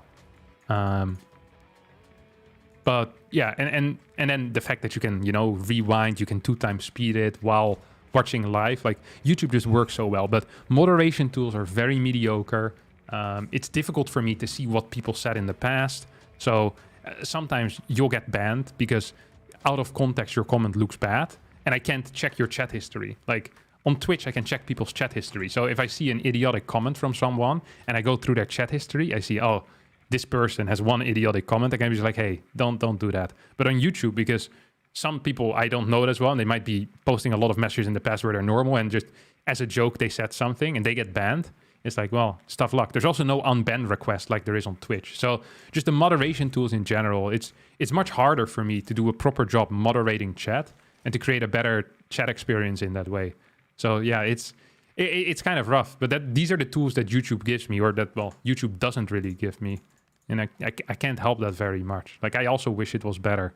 Like, the Twitch moderation is much superior, simply much superior. Better feedback for the user, better feedback for the creator as well, every single time. But everything else on YouTube is better, like 100%, except for the chat experience. Are you banned? I'm not sure if you can donate if you're banned. Maybe some of you should try. I think that's a good way. If you can donate, you're probably not banned, so just go ahead with that. But you only know after you confirm as well. You know, if the message pops up, you're safe. Thanks for the $2, buddy. Appreciate it, Ale.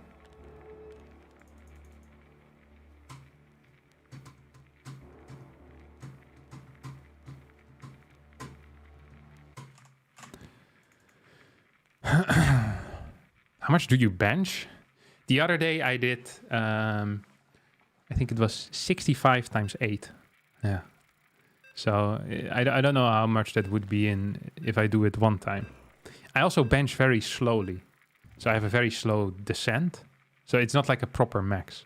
The maximum I ever did one time repetition, I once did 92.5. That is the highest I've ever done in my life. But I'm not that strong right now. I can't train very heavy because I've had a concussion. And when I train very heavy, I get terrible headaches the next day.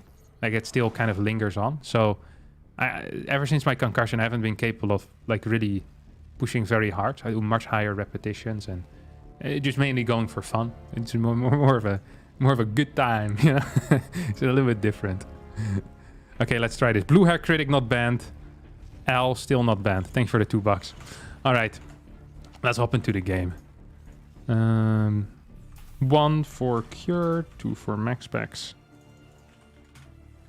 Oof, Cure down 1 to 2. This is actually very exciting. We might get a PVT in the upper match, despite Serral and Rainer being in this tournament, as well as Dark. So the 3 best Zergs worldwide were in this tournament, and none of them have made it into the winner bracket final. Now, it doesn't mean that they're going to lose, you know, that they're not going to win the tournament. It's still possible for both Dark and Serral to win. But I think it's kind of wild in a big international tournament for this particular setup to happen. Having, right now, no Zergs at all there. Yeah, that's kind of crazy. That is actually kind of crazy. I think all of them actually got knocked out in the first round of the winner bracket already. Which is even, yeah, of course, because we had Clem on earlier and now we have a TVP. That's so sick. That is actually so sick. 3 Terrans in the semifinals, the winner bracket semifinals, 1 Protoss. You love to see it. Maybe it is Zerg that requires the buffs after all. We've been wrong all along. Time to buff the Lurker. Give it 50 more health. Make it burrow twice as fast. Make the Viper spawn with 200 energy. Also cool. Make feedback not deal damage anymore. Look at all these suggestions. Oh, I shouldn't bait balance arguments. My lonely moderator gets very upset when I do that. Baiting the arguments and then them having to deal with the fallout. It's not quite good, not quite great. I'm gonna have an adept out here.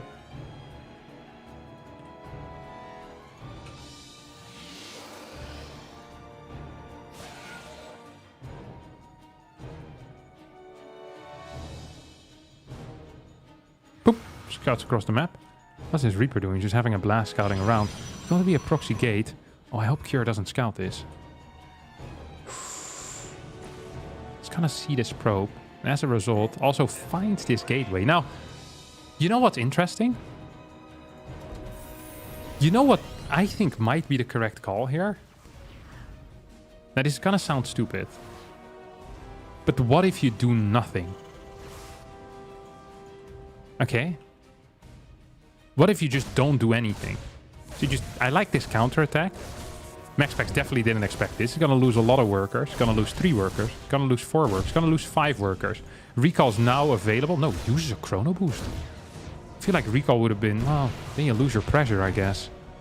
It's a lose-lose situation. So the reason why I like this is because MaxPax is now investing in an attack that should never work. So you're baiting your opponent into attacking you. Rather than killing this gateway, it's actually really nice that MaxPax is planning on attacking because you're going to get 2 tanks. It should be impossible to die here. Now maybe Cure can still manage. If he manages to die here, that really would just be nothing short but impressive. There's a single Stalker, by the way, right now for 2 bases. That means if these Reapers accidentally hop into the correct space, they're going to be capable of taking out a couple more workers. CC is actually in some trouble as well. If this dies, that would be big, but it's not gonna die. Second tank is out. We have more Marines on the way. Reapers, if they hop into the main, could be a big deal. 30 workers to 27. First depot is on the way. The CC is gonna finish. That's a fact. Once again, Reapers picking the incorrect base. Now there's a Stalker per base. I still think they should sacrifice their lives for Ire. Or for the Dominion.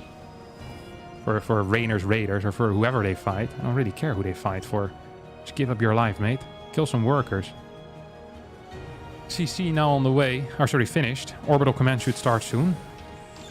As we have a 3 Rex follow-up. And it's going... This move is kind of rich. It's gonna siege up, I think, behind this, which is nice. Probably needs another tank there, yeah. Let's have a look at this. He's baiting. He's baiting. He's absolutely baiting. Look at this. Doosh. Oh, he's gonna lose 2 stalkers at least. Yeah. Yeah. Kills a pylon, 2 stalkers down. This is pain, my friends. So, this is starting to feel a little bit like it's an all-in. More so than just a defensive setup. I think he actually wanted to go for like a stim plus combat shield type of push. Okay, now he's moving away. Maybe it is an all-in. There's no 3rd gas yet, so starport seems slightly unrealistic. Does it? Maybe he can get it. Can he get starport here? He's getting a marauder.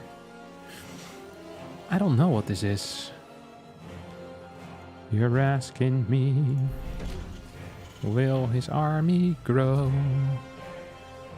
I don't know. It's gonna get a starport. Okay. Reactor.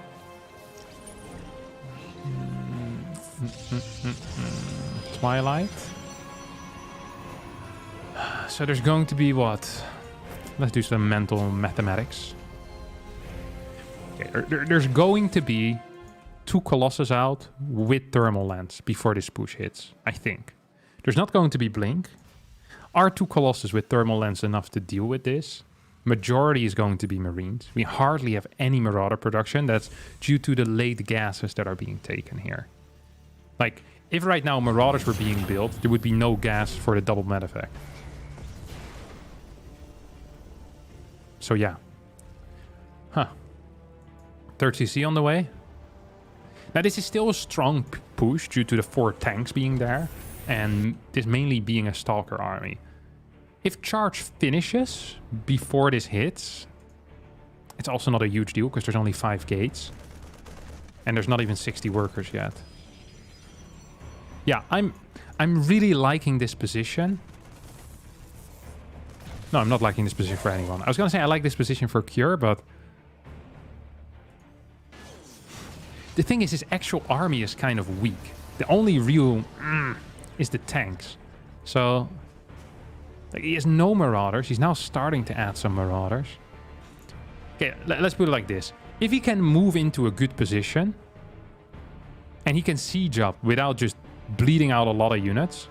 I think this fight could go very well for Cure. But if even 1 or 2 Colossi swipes are going to hit... It will be awful here for Cure. I love this drop towards the right side. That is good. It's gonna fly, though, through an observer. Stalkers are moving in position in the main base. Is Cure aware of all this? He sees the observer. Yeah, good eyes. Good eye. Floom. Sees everything. Pop. Concussive is finishing up. It's gonna allow him a free move out, though. That could be an issue. These Stalkers are still in the main.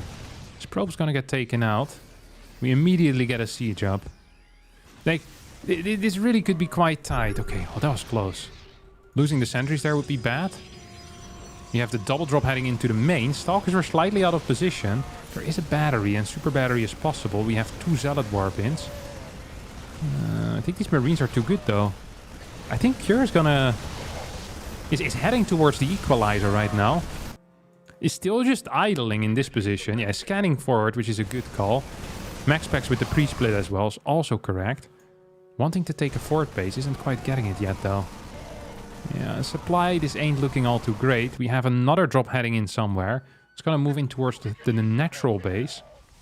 This is gonna get cleaned up, and now Cure moves back home. It's getting a Ghost Academy. This is gonna get cleaned up. If this Prism dies, that would be really bad. If the Prism stays alive, this is okay. MaxPax needs to pick up and piss off. There we go. Picks up and pisses off. Double drops kill some workers here. 50 workers to 65. Cure now in a spot where if he falls asleep on top of his keyboard, as long as the tanks are sieged, I don't think he can die. Okay? As long as the tanks are sieged, I don't think he can die. This army doesn't consist of Archon Zealot. This is a Stalker army. And before the Archons are going to hit the field, there's going to be Ghost already out. We have the Ghost Academy. We should have some Ghost in production. Okay, this is a nice start here for Max. We have a triple Zealot Warp in. Going in. This is gonna get spotted. This mine is dangerous. This army is also dangerous, taking out the fort base. Cure really just needs to add the Ghost in and he should be fine. I'm surprised that he ain't. Can we get the Ghost in here? Can we get some freaking Ghost? Alright. Another mine hit, 12 more workers go down. This army is gonna most likely... Is that a kill? Might be a kill, no? It's gonna be close. Probably gonna need to run away. Could sacrifice on top of the next. It's gonna sacrifice and then clear a disruptor. Is that the plan? No, it's still running. Sentry, force fields. Doesn't hit. Main base also in trouble. This game is now officially over. We finally have some goals on the way. There's a lot of cash in the bank for Cure, but it won't matter. Prism does get in, but can't warp in because his supply blocked. It is 2 base versus 3. It is 170 supply to 120. It is 1-1 upgrades versus +1. There are 4 tanks out on the map. Give me any area right now in which MaxPax is ahead. There is none. That's why you can't give any. GG gets called before the fight even happens. Cure ties up the series, and we'll be heading into the final game of this matchup. Best of 5, MaxPax versus Cure. Banging show over here. Absolutely insane.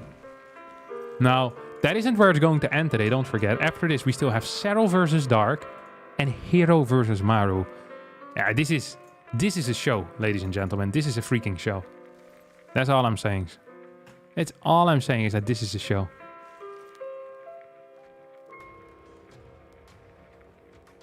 Zip.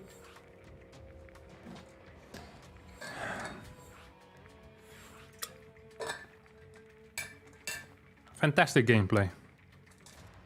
Absolutely fantastic gameplay. Thank you, Jeffrey Heaton, for the $10 as well, saying ban confirmed. Why do you have a concussion? I hit my head very hard at high speed. I don't have a concussion anymore, but I still have some of the... I still get headaches more than before. Like much more, especially in heavy activity. It's not as nice. It's been like 2.5 years now, I think, was in my old apartment. So at the start of the old apartment somewhere. 2 years probably.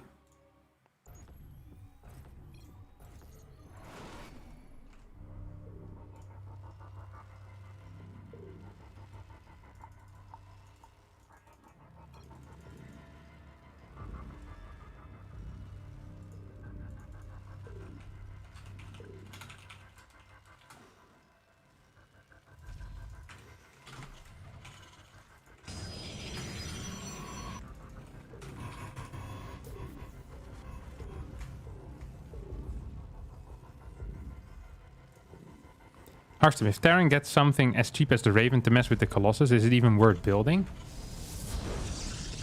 Wait, what? If Terran gets something as cheap as the Raven to mess... Yeah, of course it is. It definitely is.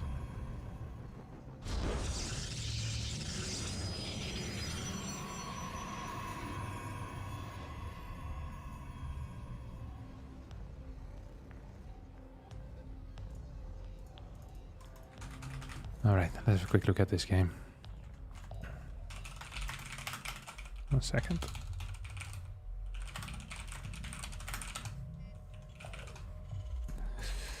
Alright. eBay block this time for Cure. It's going to be a... Ooh! Single gas first into eBay block. This will finish up in maybe 8 seconds or so. And then will be a marine most likely into a factory. This is the common setup. MaxPax will take a third or a natural on the third base location. And I think probably go for a... Ooh. Cure almost got the block up there. That would have been nice. Probably go for a Stargate, as this has been the most common response out of him. Double battery. So I've seen Clem play this exact builder against MaxPax in this tournament. Was it this tournament? No, it was in the ESL Open Cup from last Monday, actually. And then MaxPax had a tight little response there. Tight little response.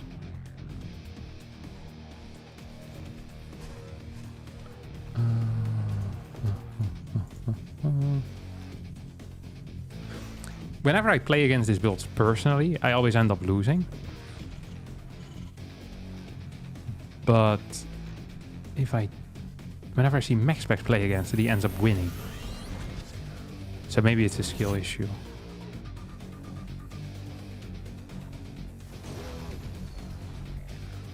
Maybe it's a skill issue. First battery going down here on the low ground. This is always the case. Now, the one thing I'm not sure about is how you were to fight off like some fast 3-rex pressure. That seems very difficult to me. Doesn't also seem to be the case here, but it could have been the case. There's no starport going down, which kind of makes me believe we might see another barracks coming in here. Adepts get a kill on an SCV and then piss off. Still no second battery in the main base. As an Oracle is going to be the starting unit. Okay, battery now goes down in the main. Means it will be vulnerable for a little bit longer as the first 4 cars are now officially out. It is indeed a second barrack. So it's going to be like a 3-rex follow-up here. Which I'm kind of okay with. This battery finishing up in maybe 12 seconds.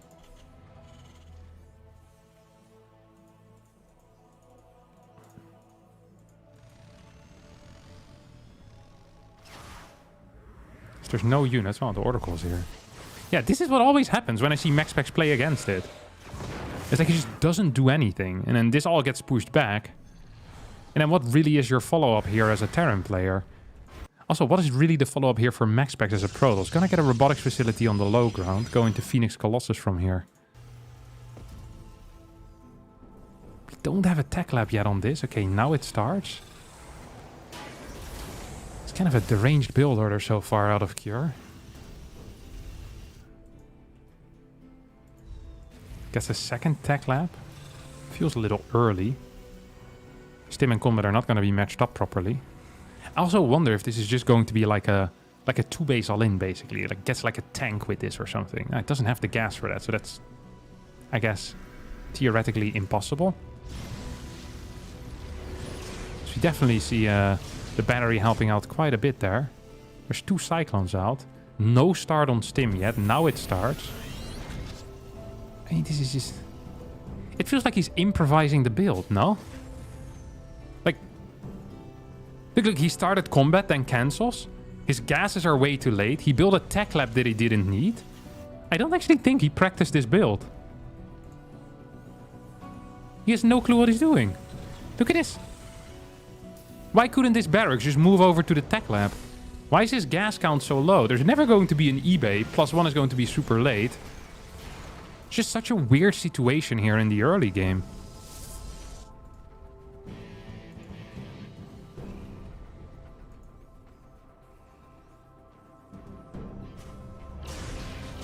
Look, he just has no cash. He has no gas. He's completely out of gas here. Can't afford combat shield. Can't afford the 2 medevacs. Can't afford +1 all at the same time. It's going to have a low Marauder count. Look at this.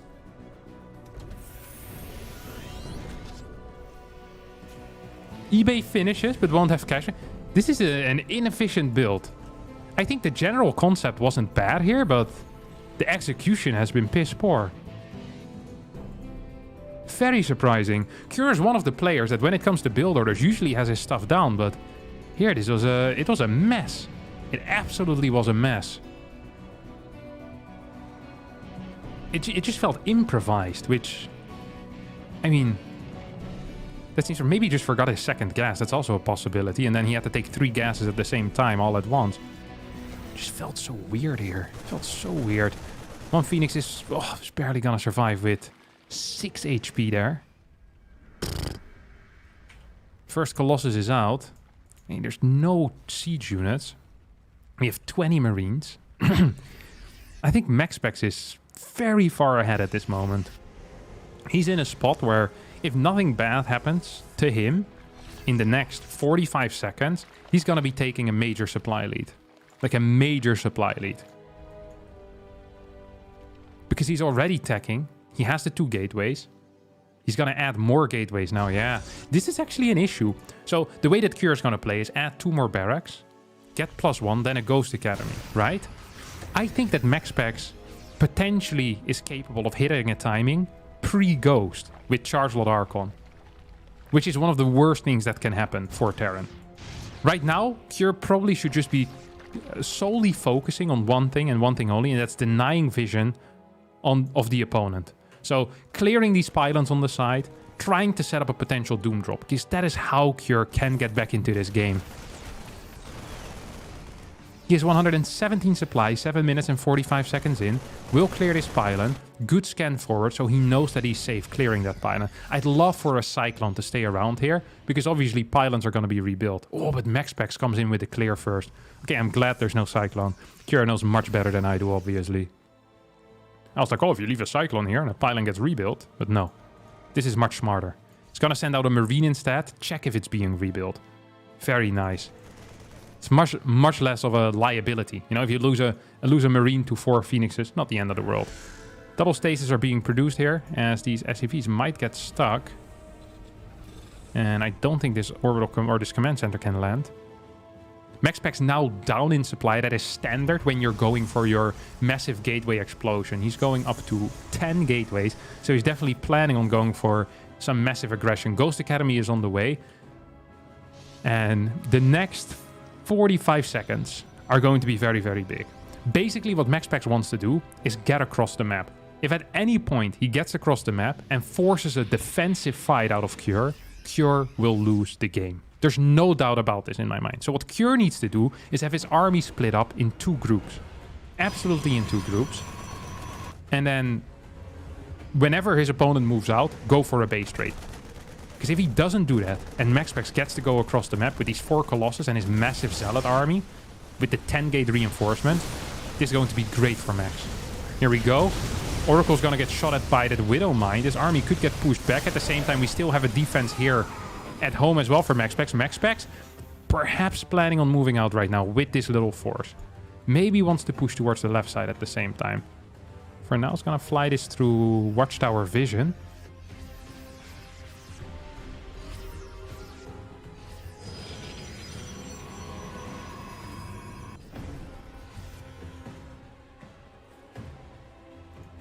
Prism busy setting up.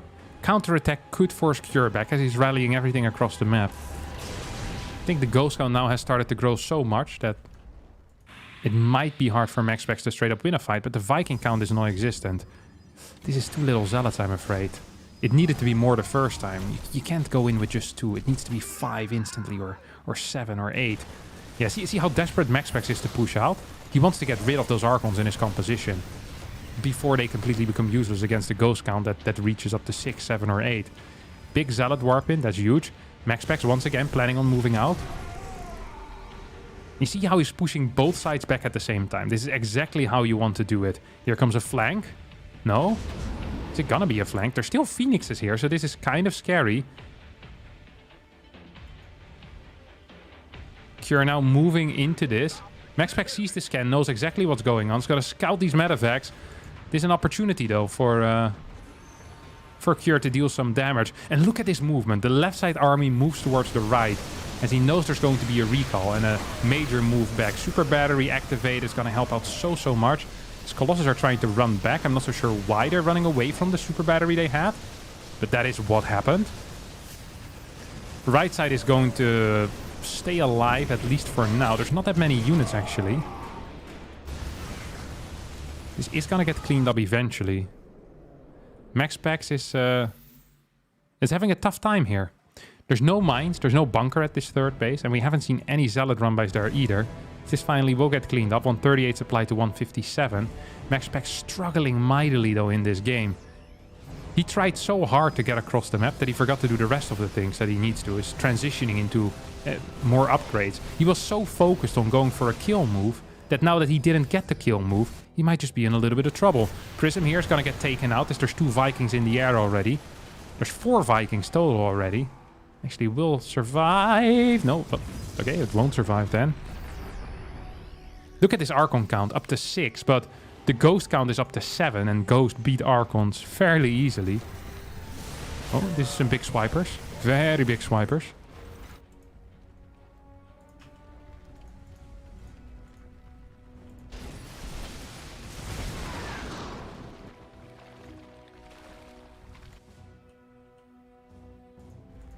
2 Colossus have died, of course, during this in the main base. I think MaxPax is going to go again for a push, but at this point I think his window has passed. His window was 4 minutes ago.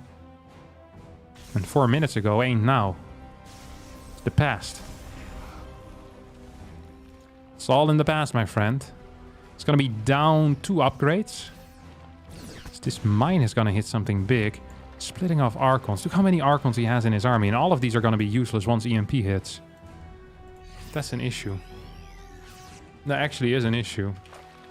The only thing that MaxPax can do right now is try and transition into mass disruptors. Probably needs to add a second forge as well. And somehow find a way to get rid of some of this gas in a more sustainable way. Like morphing in more Templar into Archons is not going to be it, because they're already way past their prime, you know?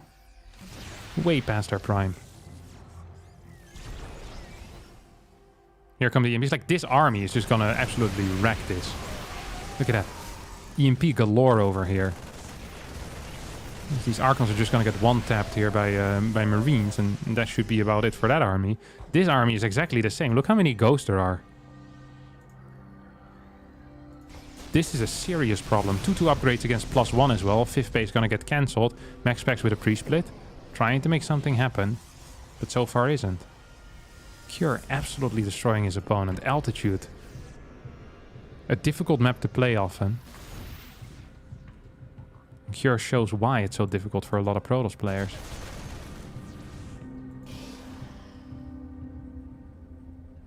Super favored this map for the person who has map control often. Here we go. A couple of EMPs. Most of them missing, actually, as this mine is going to get taken out. Here comes Cure in with a move forward. Still has a lot of EMPs available. This army also very vulnerable to potential EMPs. Oh. Good moves. MaxPax staying alive, though. Soldiering on. Getting more disruptors in his composition. Gonna go up to 5. Is planning on pushing forward here. He will survive. 3-3 is going to be a big moment though for Cure, as his units will start dealing more damage. That's how upgrades work. If your opponent has worse upgrades than you, then often that's a bad thing. So just keep that in mind, guys. Worker count is very low for MaxPax. That means he has a large army. It also means that he can't really lose this army because he can't rebuild it. And his army is a loser army, okay? 5 Archons, useless. 30 Zealots, practically useless. Like, there is, what is it, like 70, 80 supply in this army that just won't perform up to par. For this stage of the game, there's some huge Purification Novas. Cure falling asleep. Forgets that he needs to control his army. It's gonna take some big hits to the face. That was like 6 ghosts or something crazy. 8 ghosts have gone down total. I'm not sure how many fell before, but that was huge. Perhaps an opportunity here for MaxPax to push forward. As he is keen on a fight. He's gonna lose perhaps one disruptor if he ain't careful though. MaxPax now planning on putting these 2 armies together. Still a lot of Archons though, and Archons still useless. 7 disruptors versus 0 liberators. Cure is getting pushed back, needs to try and base trade at some point, because this army might just be too big.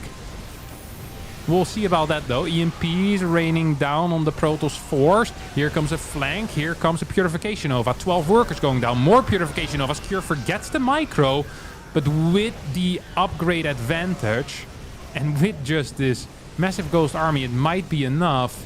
Disruptors do stay alive for a little bit longer. He needs one of these to come back online to zone out this force. There we go. Is gonna get that zoning shot. That's so important. 17 workers going down is huge though.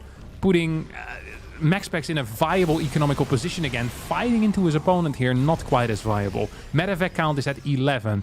That means that small fights are not what you want. You want one big fight all at once. That is not usually how the Disruptor works, though. Triple Colossus on the way. We see a lot of Zealots still in this army. This is scary. This is real scary. Beyond would have jumped on top of that Disruptor 5 years ago. These Zealots are going to get taken out right now. 2,400 mineral income against 2k. 5th base is finally going up here for MaxPax, as the next 3 Colossus are finishing up more and more Templar on the way. We now have +2 ship weapons, Lips coming in as well, and we have the army split. And this is where things are going to get very difficult for MaxPax. He finally had that map control that he was trying to get for, what was it, 8-9 minutes or so. He finally grabs it and then loses it within a minute. He's trying to go for pretty much an all-out push over here. But I don't think that is quite going to work. There is not enough anti-air, although these Vikings also, there's not enough anti-Colossus right now. Seems to be the case. Cure walking into some of these Purification Novas for now, as this turret will get cleared. Orbital Command perhaps in some trouble as well. There's no defensive DTs. The upgrades are still much worse here for MaxPax. And I am starting to become real afraid for his position, to be honest. Real afraid for his position. This Colossus taking 2 big hits to the face. We see the next mine shot's gonna connect with some Zealots. Well, actually with the entire Zealot army. Here comes a repair as this turret gets targeted down. This doesn't look entirely great. Freaking Planetary is not even dying. GG gets called. Cure wins, making it an all-Terran grand final in the winner bracket. Don't forget we still have a lower bracket as well, in which we'll be going soon.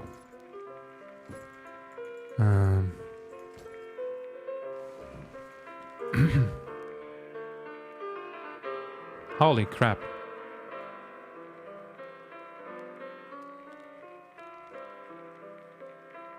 One hell of a game. I think... I really think that MaxPax tunnel visioned a little bit on that push. Like, he was in a great position, and I completely understand why he wanted to go for that push. I really understand it, okay? But at some point, when that push doesn't work, you need to realize that it doesn't work. Like, you already invested in it, and rather than keep trying to make something work that won't work anymore, it's a little bit like disco, you know? People that were still doing disco in, like, the late 80s, it's like... It's over, you know? You had a good time trying to make it a thing, stuck around for a while, but now it's gone. And MaxPax should have done the same thing, but instead, he kept showing up in his roller skates. And it just didn't work out for him. It just didn't work out for him. Just went down there screaming, disco will never die. Let me tell you something, my friend. Disco died a while ago.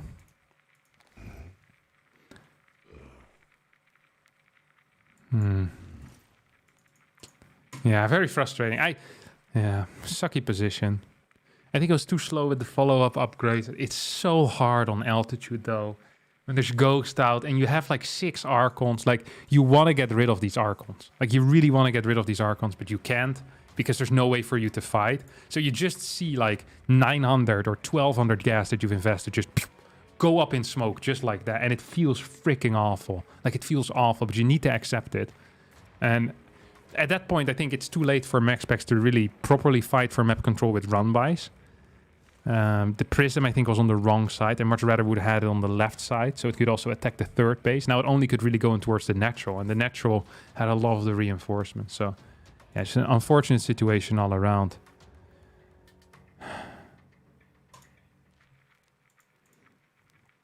Sad, sad stuff there. So the Protoss gets knocked down. Could Mr. Pax have gone for a storm? No, probably not possible. If only Ghost didn't exist, if only Terran units weren't twice DPS and half the cost, if only Wish Upon a Star Balance Barracks say nothing to see here. Move along, people. I mean, I think you can say that in certain situations Terran feels very strong. I think here it was...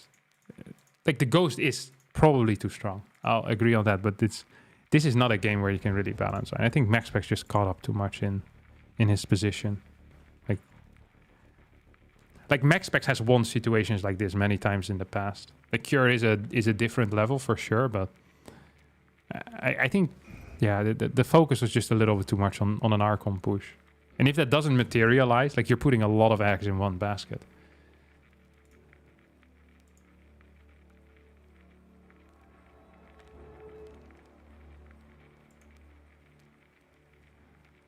What are your thoughts on Max Verstappen sweeping F1? I don't really have thoughts on that. I don't watch Formula 1. It's a little bit like the horse riding, you know? just feels like the vehicle matters too much. Like you have people that just have a better horse and there's people that have a better car. And then I don't understand what the skill is. Like he's driving faster in the car, driving faster in the horse. Because I've never played it and I'm also not interested in it. So it's like, to me, it just seems that the best car or the best horse always wins. Like I'm sure that the jockey does something, but how much, I have no clue. It also doesn't appeal really to me. Because when I watch sports that are like time-based, I'm interested in like the human accomplishment. And it's very difficult for me to see because it's not an even playing field. While with running, you know, it's also not super interesting because there's no real theory or not as much theory as there is in a more intellectual sport. It at least is like, wow, that's very impressive. This guy is really quick. You know, you can appreciate the athleticism much better. Well, with the jockeys driving on the horses and the guys driving in the cars, I feel like you need to be really deep into the sport to understand why it's impressive. So it's like a very high like barrier to entry to kind of enjoy it at any level, which, yeah, I don't know. It's not really what I look into a sport. I also think it's just more boring than a lot of other sports that I also don't watch. Like if I were going to watch a sport, I think it would be basketball because I think that game is very well designed.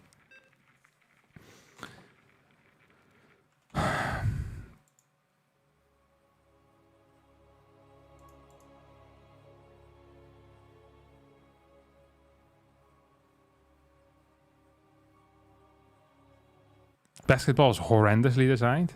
Okay, for entertainment value, I think it is fantastic. It is super high pace, a lot of scoring.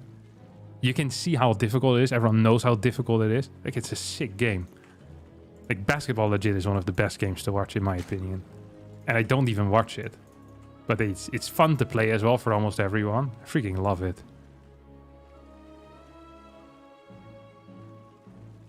You seem stressed out, brother. Yeah, it's because of all the balance arguments. Balance arguments in the chat stress me out. We're implementing a full-out ban on that. I will put the auto-moderation bot to kill it. Okay.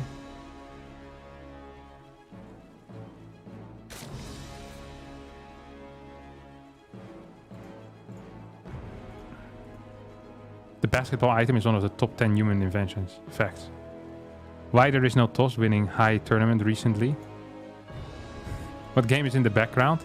Yeah, I know. The game is already live. I was just reading the chat, okay? Calm down. I guess you're here for the games after all. Okay, what do we have? Serral opening up with a... faster... Well, what is he actually doing? What is he actually doing? I missed the start, I'm sorry. Okay, this is the last time I'm coming in this slow. 30 seconds. Why is his hatchery like 5 seconds faster, but he's down a worker? Also has quicker gas. I think something funky happened here.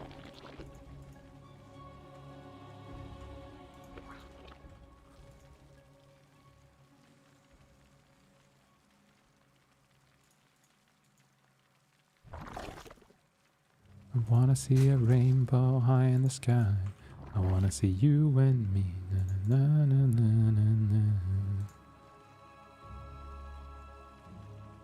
I don't quite understand what's happening here, to be honest. I guess Dark really cared about getting link speed slightly faster. And I think the hatchery also finished like 3 seconds earlier. I wonder if Serral took note of that. Because this to me seems like it's just going to be a link flood as a result. Like, it can only be a link flood. Why else would you invest so much in other things? You see, he's down 3 workers, so this is a link flood. Very interesting. Get the inject going, my good friend. Yeah, his speed is gonna be what? 45, 46, 47. 10 seconds. 10-second quicker speed. We have a bailing nest. Pre-third. No, wait, there's a third hatch already. Never mind. I think this is good for Dark. I don't think Serral realized what's going on. He's gonna lose this third base. I don't think you can actually hold. Freaking love this build out of Dark, though. What a little genius. Little genius over here, huh? Taking out this bad boy. There's going to be 17 links on the map already. 10 links start for Serral. Baneling Nest is 13 seconds away from finishing. Then we still need the Baneling Morph. I think this base is toast. No? Now the question is Serral toast? That I don't think. You see one Bane morphing in here instantly. Dark is going to commit in towards the natural. That Bane will get sniped. We have 27 links out. I guess Serral might be toast. See, this build works at every level, my friends. Just a cheeky little link flood. But this was an intelligent one. Like, basically having the hatchery at the same exact timing, but everything else just a tiny tad earlier. As Dark here, oh, that Baneling just whiffs. Gets nothing. Link still in the main. GG gets called. 4 minutes and 3 seconds. All it took for Dark here to get the W.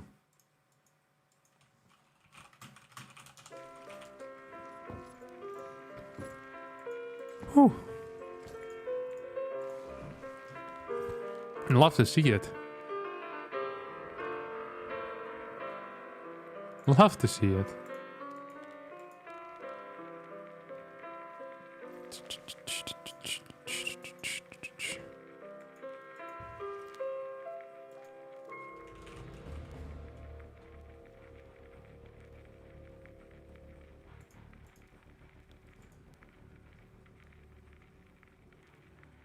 What do you think of new series, new game with Harstem?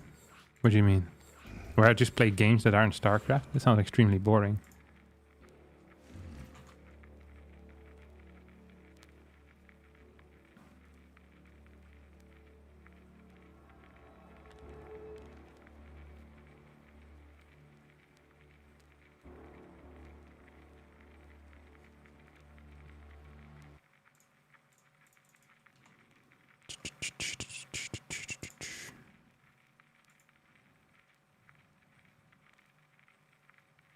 Maaltijd. What up, Oyo?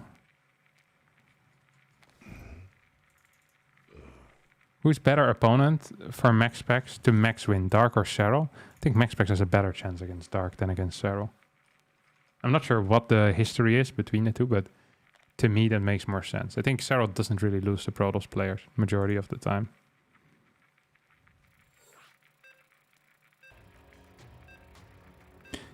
Do you think Banelings are designed fairly in the grand scheme of StarCraft? I don't know. I think it's a good unit though. I enjoy watching Banelings. I like the Baneling as a concept. I think it's good.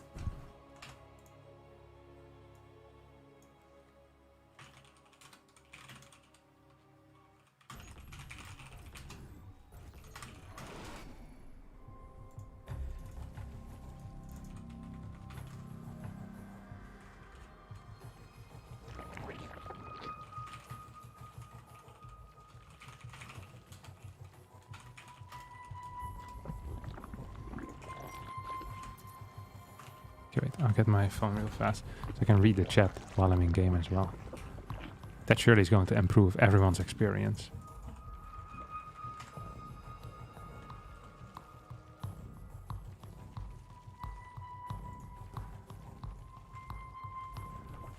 I think it's 12, wait, was this 13-12 coming out of Dark?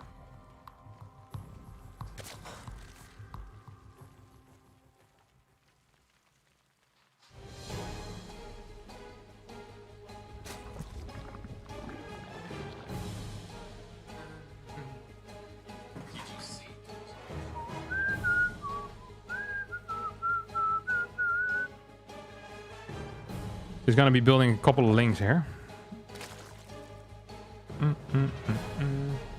Oh, it's 12-11? I'm sorry. I will not speak again. What do I know about this game? I didn't know 12-11 was an actual build, though. I thought the only build was 13-12. That's kind of weird. All right. Couple of links popping out. So this is, I guess, significantly more all-in than a 13-12 because you have one less drone. That can be quite impactful, as well as just moving drones earlier into buildings is quite impactful. You're just losing more mining. He's running everything to the left side. Dark probably has stuff to do today. It's like a big date or something. Maybe he's taking his mom out for dinner. It's pretty late already in Korea, actually. Look at these guys coming in from the side. Serral's actually completely missing this. I think Serral has completely missed this so far. And here comes the attack. There's 2 links out. There's 21 drones. Spine starts instantly. There's no hatchery yet here. No hatch at all. And we have an infinite amount of links coming in right now. 2 Banes as well being morphed. Are we going to see a drone pool? I don't think we're going to see a drone pool. Most likely, no. No drone pool at all. I think these 3 links are going to be toast. Oh my god, Serral, no. Doesn't know the exact timings. This queen might end up dying for free. It's actually a little bit sloppy here out of Serral. Probably should have cancelled that. He's probably not going to be capable of keeping stuff alive anyway. Baneling is going to die. That is a big deal. There's a lot of gas, though. So perhaps the ability for 3-4 more Banes to get morphed here is going to be available. Here we go. 2 Banes. Now, the goal with this build is to clear as many drones as you can. So you're going to come in from 2-3 angles. You're going to come in from, you know, the different sides and then try to take out as many drones as possible. Because the lead that you have is in Banelings. It is not in anything else. You see, he's down in drones. So if you can clear those drones, it would be huge. Here we go. Massive moves coming out of Serral. Getting those defensive Banes. Serral in a good spot. Has 2 queens against 1 queen. Has 22 drones against 15. And has Banelings out. Speed almost done. Huge play there out of Serral. With the preemptive Banes in the correct spot. Spinecrawler now moving in forward. Wants to push that creep down. And Dark with a very late hatchery.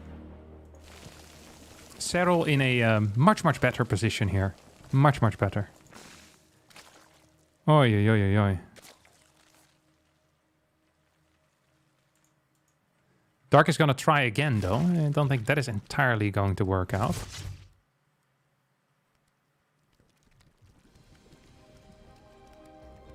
It's going to come from the side with 2 Banes. Running around, running around. Serral realizes, remembers, says, hey, that's interesting. Good trade so far for Serral. Isn't even going to lose... Okay, it's going to lose the queen there in the end. 25 drones to 20. Don't forget there's a Spinecrawler behind this. That's going to provide a lot of safety here for Serral, who's just up in absolutely everything right now. Up 5 workers. He's going to throw down a Roach Warren and maybe go for an all-in himself. Actually slightly down in the hatch timing. That's the one thing I will give Dark. But Serral overall is probably going to pull ahead quite a bit. Roach Warren might be for safety. As this Link Scout is coming in right now, it's going to see a whole lot of crap.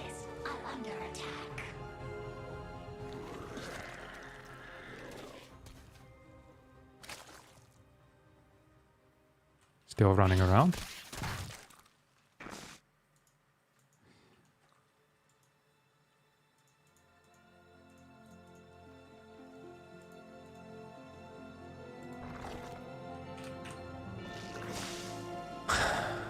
Almost feels like we're in an even game. Serral's gonna have slightly more army supply though, and has those roaches, which could perhaps deal some damage. Baneling is gonna get detonated there. As a Ling had a goal. Serral with a hidden Evo chamber, hidden lair, and now coming in clean with this roach attack. Is he actually going to commit to this? No.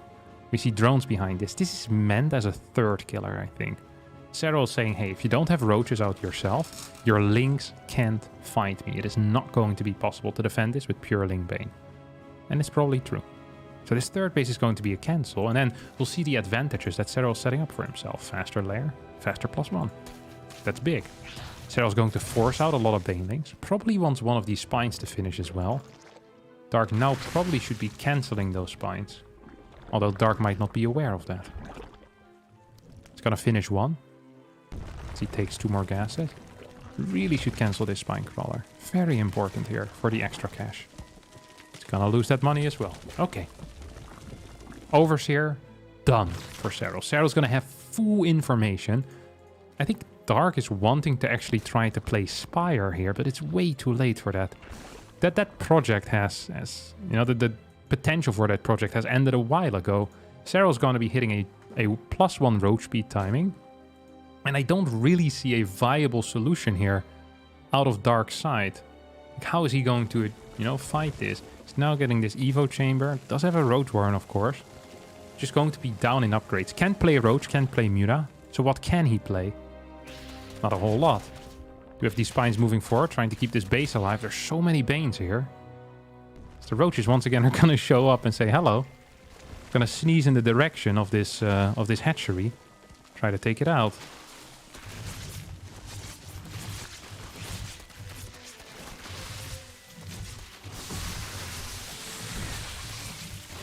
Banelings trying to connect there. Spines crawling forward. Now we have +1. And this is going to be the real push. This was just the warning shot, you know? And Dark already was struggling with that. This is a warning shot before he blows up his whole spot. You call Serral bluffing, he'll release every single thing he got. Facts. Spire now on the way for Dark. And we have tunneling claws as well as +2. There's a large timing window here still for this roach attack to actually deal some damage. 17 roaches to 11. Lynx try to get in. Might get a scout on the Spire. That's pretty big. Gonna get a scout on that Spire. That is very big.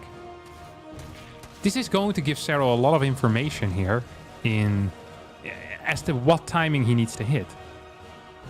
If Serral says, hey, I wanna, you know, if he feels forced into hitting too early, then that might be bad.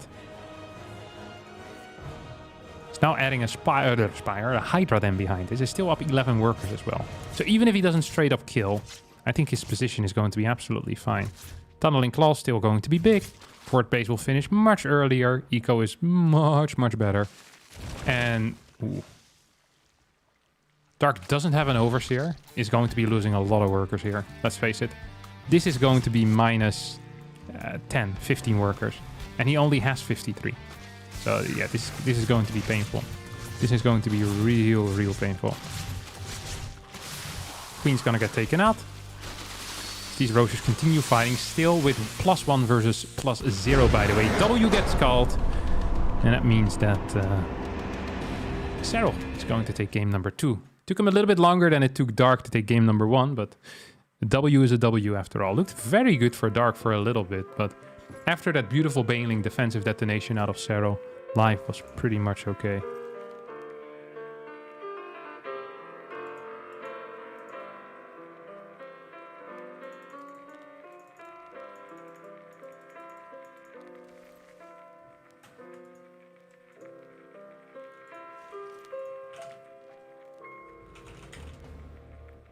When Harstem is full screen, if you press right arrow keyboard enough times in life, you can simulate Rap God of Eminem.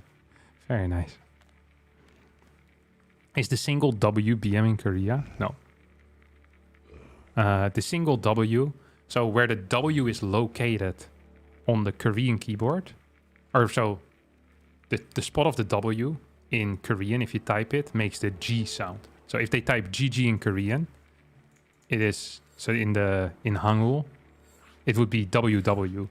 And often, because of their habit being very strong, because they play so much against Koreans, they usually type GG in Korean.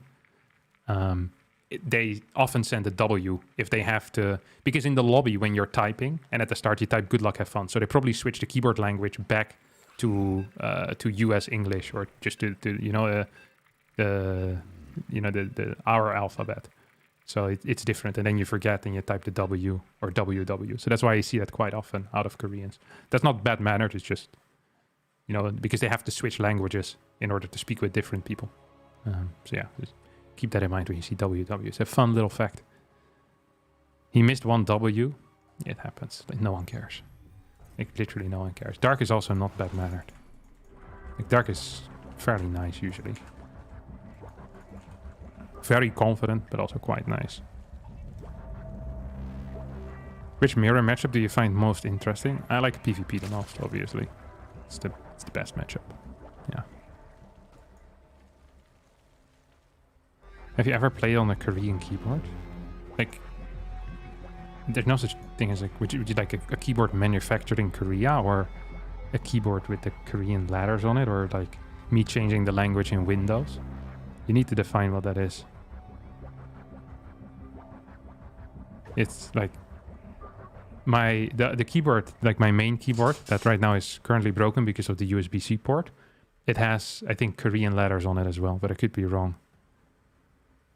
I don't think I've ever played on a keyboard that was specifically manufactured in Korea, but I could be wrong about that.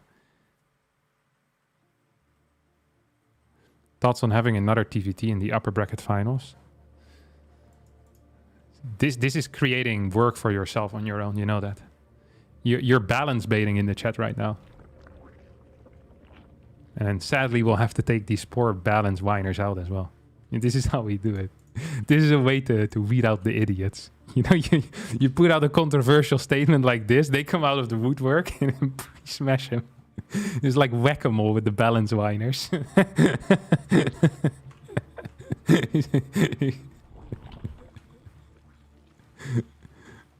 Do you speak Korean? I can read it, but I don't speak it. I know basic words, but so if a word is the same in English as it is in Korean, but just what you call it in Hangul, then which is the name of the Korean alphabet, then I could read it and I can sound it out. But I have very poor understanding of Korean in general, and spoken Korean is much more difficult. Reading it is fairly fine.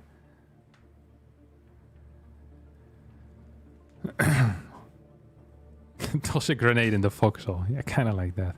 Bian teaches you any Korean yet? If by Bian you mean my wife, Irene Bian, then yes, she teaches me a little bit of Korean every now and again.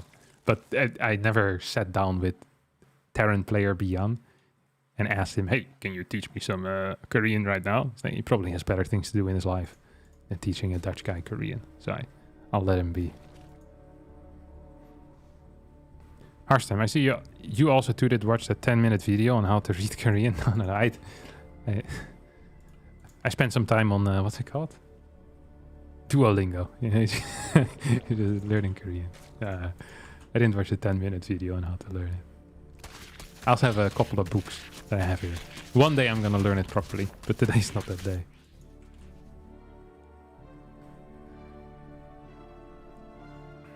All right. Pretty standard opener here, coming out of Dark. And also coming out of Serral. So we could even consider this maybe a standard game. This is interesting, because usually you see the production, like this set of larvae gets turned into zerglings rather than drones. So you see, Serral's building safety links, while Dark is building safety drones, which is not really a thing, because you're not safe with drones, right? Total amount of links is 4 against 10. So we'll see a small lead here in economy for Dark, like 4 or 5 workers or so.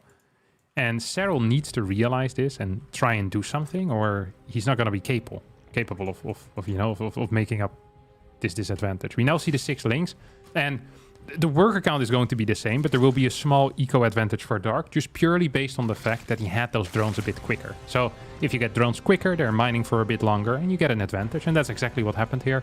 So despite them having very similar drone counts and very similar ling amounts, this looks slightly better for Dark for now. Of course, also he already has these 2 Evo chambers, these 2 extractors. If he had 2 Evo chambers, that would be real bad.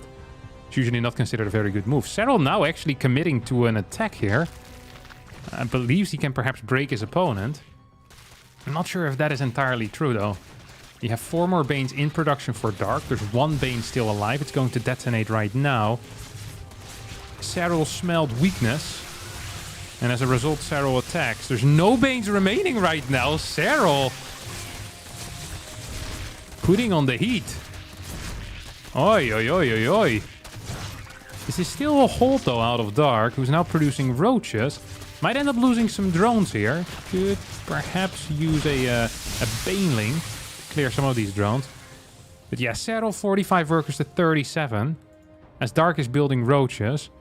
And I think that Serral is okay with this current position. Double Baneling attack here, heading in towards the 3rd base. Is not going to connect at all. It's going to damage some of these drones, but that is about it.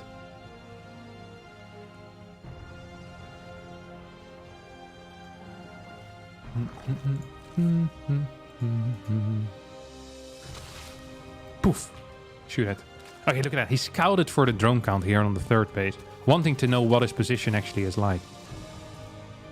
Get some info. Not a whole lot of info, but a little bit. Actually, drone cut is even.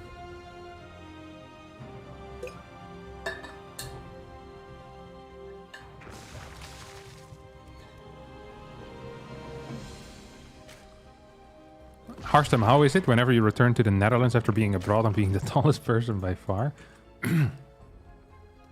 I mean, I don't think that's necessarily true. Most countries you go to, there's people taller than you. You know, just because the average is much smaller than you are, doesn't mean you tend to be the tallest person. Because I'm not super tall. I'm just regular tall, you know? Sometimes when I was in Korea, every now and again I would be in the metro and I could look over everyone. I was just much taller than them, which was kind of cool. It's a powerful feeling, you know? But in general, it is actually fairly frustrating in countries where the average height is a little bit lower, because you just tend to bump your head into things all the time. The first time I went to Korea, I hit my head really hard into a what you call it, a traffic sign. Like one of these that said there was construction going on. I wasn't paying attention. I just walked full force into it like an idiot. I bumped my head and like just things that are too low in general. Flying is awful. Being tall has not very many advantages when it comes to travel.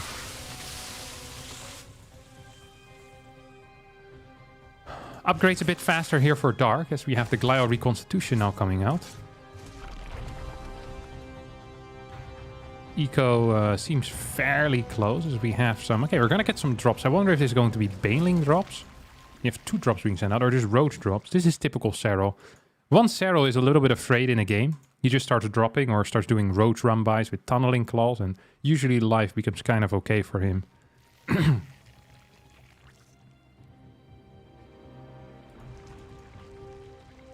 These 4 roaches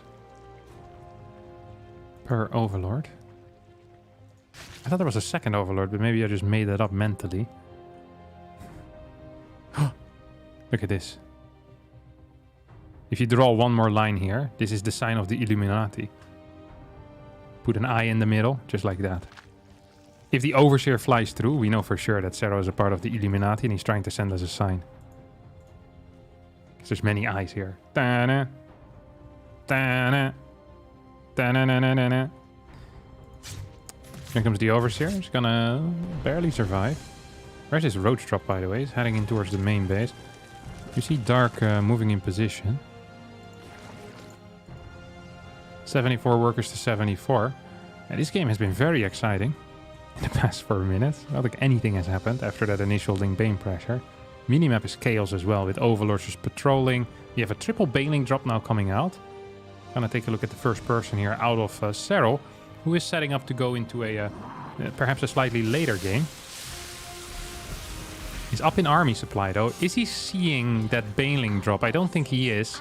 I don't think he is. Serral gonna lose some drones here. That is 8. 8 drones. It's not bad. He's also gonna kill a couple though with his Roach drop at the same time. Continues pushing in forward. Dancing in biles. Burrows. Tunneling Claw's not quite done for him. First person of Serral is... I'm always surprised by how slow it is. Not like... It's not chaotic. I mean, I don't think he's slow. Like, that's not what I mean. Like this type of stuff, like the injects and stuff. But he seems very attentive when he moves his screen somewhere, you know? It's sometimes when I watch other players, it's too chaotic. Like, I struggle following what's going on. But with Serral, it is kind of relaxing in a very quick way, you know? It looks organized. Just gonna reroute these 2 roaches in towards the natural. As these rocks are gonna get taken out. Okay, it's still a bit too much though for me. My old eyes can't quite keep up.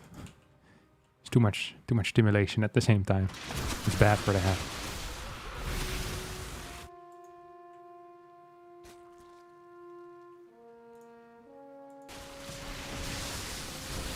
Serral now moving in. +2 versus +2. 1 carapace upgrade each. Not quite sure what happened in this fight, but Serral is up 50 supply. So it seems like a good trade for him. It's just gonna burrow out of here. Says adios, my dear friends. Still has roaches everywhere as well. It's up 10 workers. This is literally what happens in Roach versus Serral.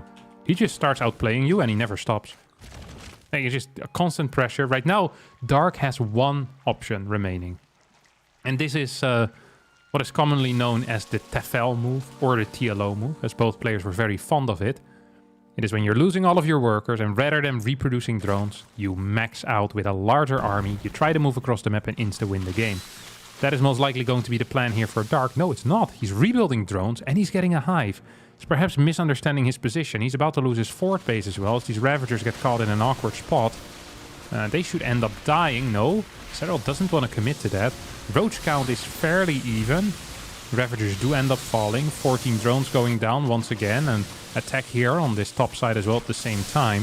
Serral absolutely outplaying Dark here. Like, it is not even close. APM is completely the same. Dead even at 453. But the usage of those clicks, Serral much more effective in this game. Holy cow. This is the difference between Serral and Dark. I don't know what the difference is, but he's better. He wins, alright? That's the difference. One wins and the other loses. God, what a gangster Serral is. Absolutely mental.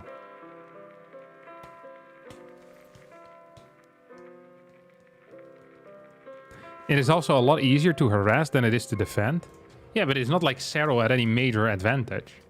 You know what I mean? No one wants to go into multitasking wars versus Serral, because you don't win. No one plays Roach versus Serral. Almost no one does. It is still Serral's weakness. Like, ZVZ is still Serral's weakness. It is by far his worst matchup. It's not even close. He has a 57% win rate in series versus Korean Zergs. That is awful for Serral. Absolutely awful. A League Lock rating, there's a 400 difference between his versus Zerg and his second best matchup, the Zerg versus Protoss. Like, if Serral had good ZVZ or had ZVZ as good as his other matchups, he probably wouldn't lose any tournaments. And he just wouldn't. Or hardly would. He is unbeatable, practically unbeatable in Zerg versus Protoss and Zerg versus Terran. Serral often loses in early games in ZVZ, and he loses to macro games versus Raynor. I think that is pretty much how it is. These are he only loses to macro games in Raynor. Everyone else either cheeses him or Serral dies because he's trying to cheese. That's literally it. He lost versus Clem, I do know that. Yeah, he did lose versus Clem the other day. But in general, he just doesn't lose this matchup. Like, he actually just doesn't.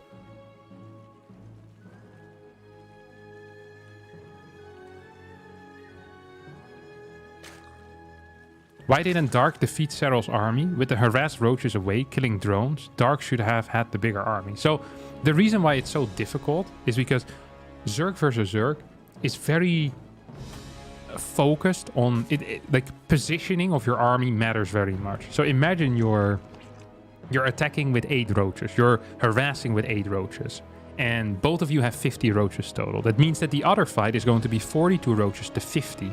But if you have a superior concave or a better defensive position on a ramp somewhere, for example, 42 roaches will still beat the 50 roaches if they have the much better concave, or at least trade out evenly. And while that is happening, these 8 roaches that are busy harassing are going uncontested.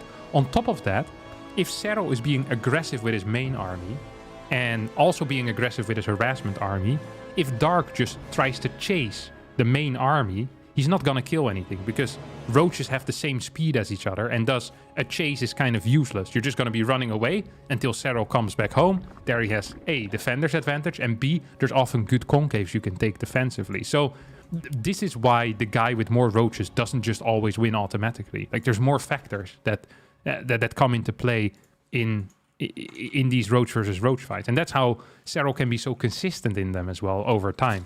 Because if it was the case that the moment you have 1 less roach, you end up losing the game, Serral would lose quite a bit, because sometimes he just has 2 less roaches, you know? If you have a slightly worse early game, you end up losing.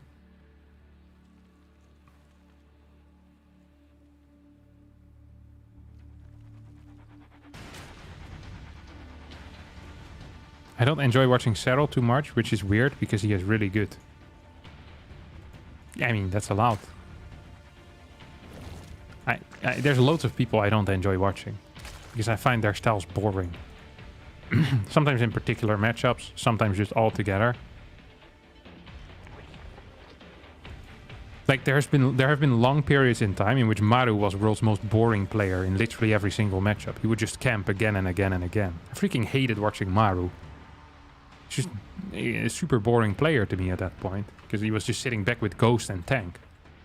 It's like I understand that he's the best, but doesn't mean it's fun to watch necessarily. It's the same in football, no? Wasn't at some point, what is the British team called when they were with Mourinho? Was that Chelsea?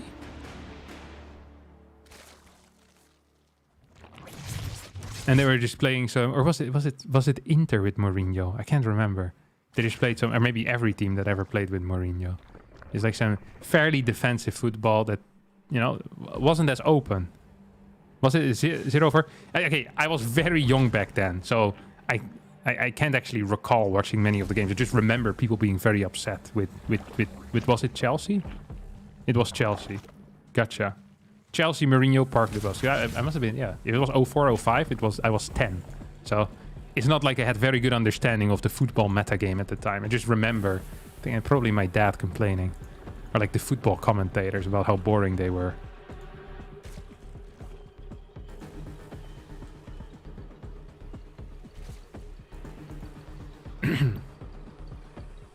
Yeah, back then they were real good, but I think the average football fan didn't like him very much. And it was the same with me and Maru. He was very good, but I didn't enjoy watching him very much. Oh, this is going to be a... Oh, look at this. He's gonna poop creep. It's so obvious as well. Look how transparent this is. Look at this overlord positioning. Oh my god, this is so transparent, Serral. Come on. Because he's gonna poop creep now, isn't he? Right? Surely. I mean, this looks like he's pooping creep to me. But at the same time, I think that Dark is actually all-inning into him first. This is such an awkward situation. Dark is all-inning into what seems to me like a +1 Glial Reconstitution all-in. If Dark can sit back and kind of absorb this attack, he might be fine. He's gonna walk the queens. Oh no, Serral. You're being all-in. Like, here comes the creep. Yeah, oh. Huge surprise. Who could have seen this one coming? Not me. God. That was well hidden. Good lord. I mean, Dark is literally all-inning himself right now. With the Carapace build. Ravager Link defense. I think this is correct. I think this is correct out of Dark. I think he'll be fine. Could run by with these links. Could also try and go for a massive surround. And then you hit the Biles. And you should be absolutely fine. 60 army supply against 68. Probably want to fight just before the queens reach. Yeah, reach the creep. This is, in my mind, this is the perfect engagement. Here comes some hits. He's gonna hit his own links, actually, more so than his opponent's units. So far, Serral having a much better fight. Which is surprising, because every queen went down without casting a transfuse. Once again, he hits his own links with the Biles. Dark is microing this. Once! He literally hasn't hit his opponent's unit yet. Just keeps hitting his own links with Biles. Yeah, that's not entirely what you want. You want to surround, lock them into place, then hit with the Biles. He hasn't been capable of doing that once so far. 48 supply to 74. He's still down in workers as well. As I think this series might just be about to end. There's almost more Ravagers for Serral at this point. 6 versus 7, 22 Roaches versus 4 Roaches, 82 supply to 116. I thought that Dark had the perfect response. Low drone count, defensive link Ravager, but it probably was the fight that went completely wrong. This was played on Central? It was played on Central. Okay, well that makes some more sense then, because that is like 180 ping for Dark, so that's unfortunate, but Dark is gonna get knocked out of the tournament by Serral here with a 3-1 score. Only win for Dark.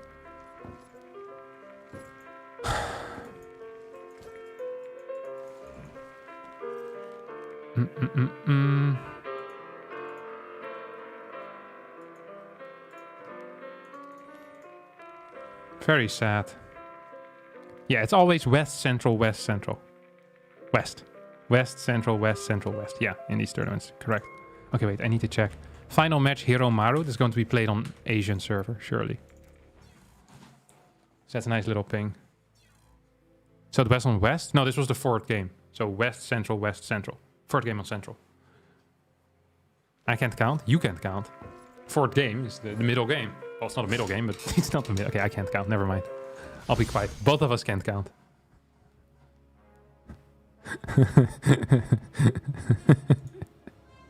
I'm very upset with Harstem saying Turtle Maru was boring. Okay, you woke up in the morning thinking Maru is the most entertaining player in the world when he was turtling every single game. Like, you're deluding yourself. You're a Maru fanboy. Maru could have literally just been building tanks on one base. As long as he was winning, you were gonna be happy. Like, saying that Maru's playstyle back then was entertaining, that is unhinged. Deranged and unhinged. It's not okay. It's impressive to watch. Yeah, I never said it wasn't impressive. I said it was impressive. I was impressed by his abilities, but I also was bored by his playstyle. Nothing happened. He's just sitting there with tanks and ghosts. How is that interesting? If I want to watch someone build tank and ghost, well, then I watch Maru, I guess. But that's what I don't want. So, yeah.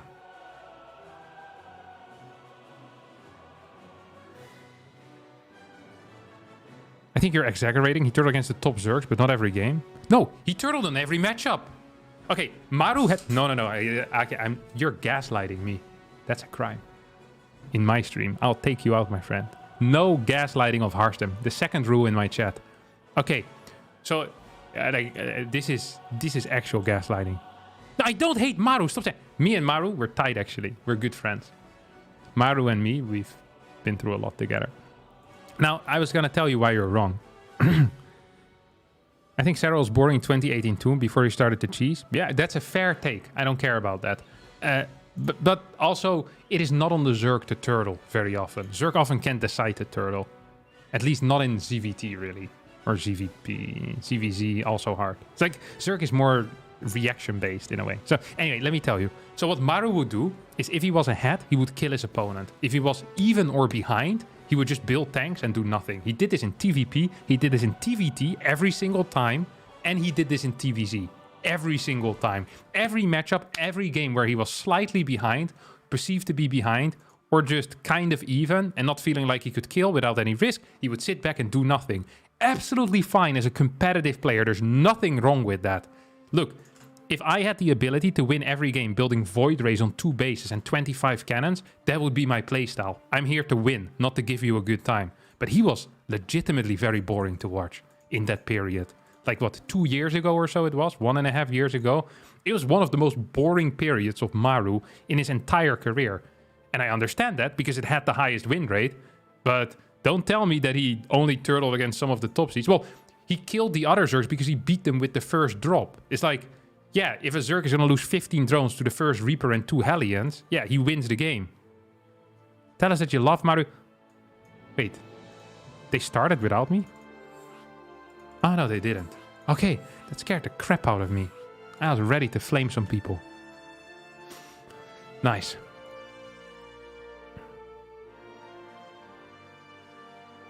Now say something nice about Maru.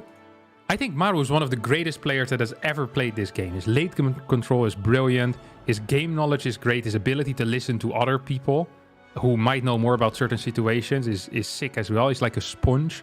He has a great build order diversity. When he's playing aggressive StarCraft, he's extremely entertaining. Like, I shouldn't have to compliment someone for giving valid criticism on the entertainment value of their playstyle. I have no problem complimenting Maru. He's good looks, nice voice as well. It's much deeper than you'd expect. It always surprises me when you hear him speak. Because he looks very young, even now. He's not that young anymore. It's like 24, 25? 20. How old is Maru? He's 97. He's 26. This guy has good skin, you know what I'm saying?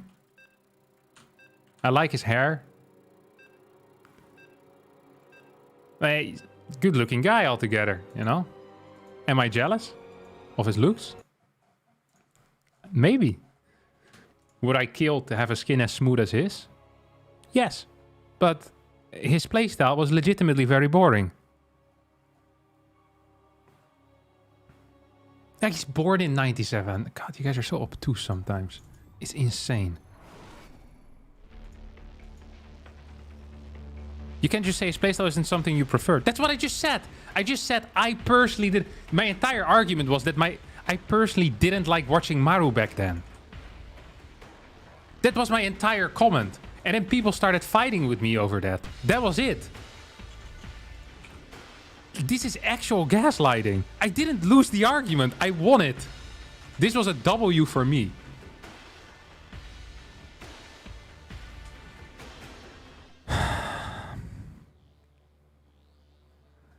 He's actually brain dead. Holy crap. Be jealous on his playstyle. Stop hating.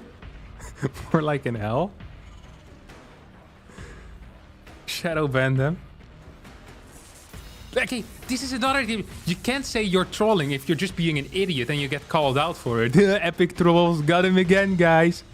It's like, you're being a moron in my chat, and then I call you out for being a moron. I don't even know who it was. It's probably different people as well, but you're all the same to me. And I call you out. I completely explain in detail why your take is garbage. I win the argument, and I got him fired up again. It's more gas for these flames. It's like, piss off. Just learn how to take an L as well. Let's get the trolling rolling. Yeah, that is that type. So it gets me going, man. This is why I didn't have my phone earlier this morning. It actually would have ended me.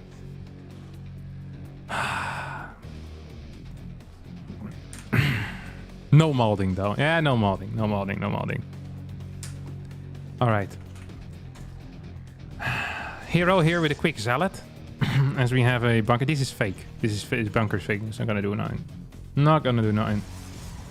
Gonna get attacked here by this zealot. Poof, minus 25. Good stuff, good stuff. We're gonna be quite happy about all of this. This probe almost got a kill. That would have been epic lol. Low ground CC or high ground CC?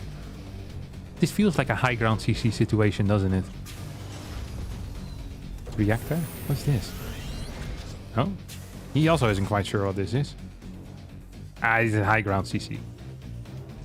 He's forgetting his reactor.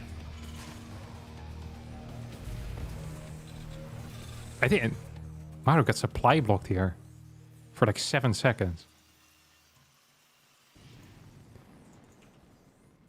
Now, I don't want to be critical of Maru in case I get stabbed next time I meet a Terran fan, but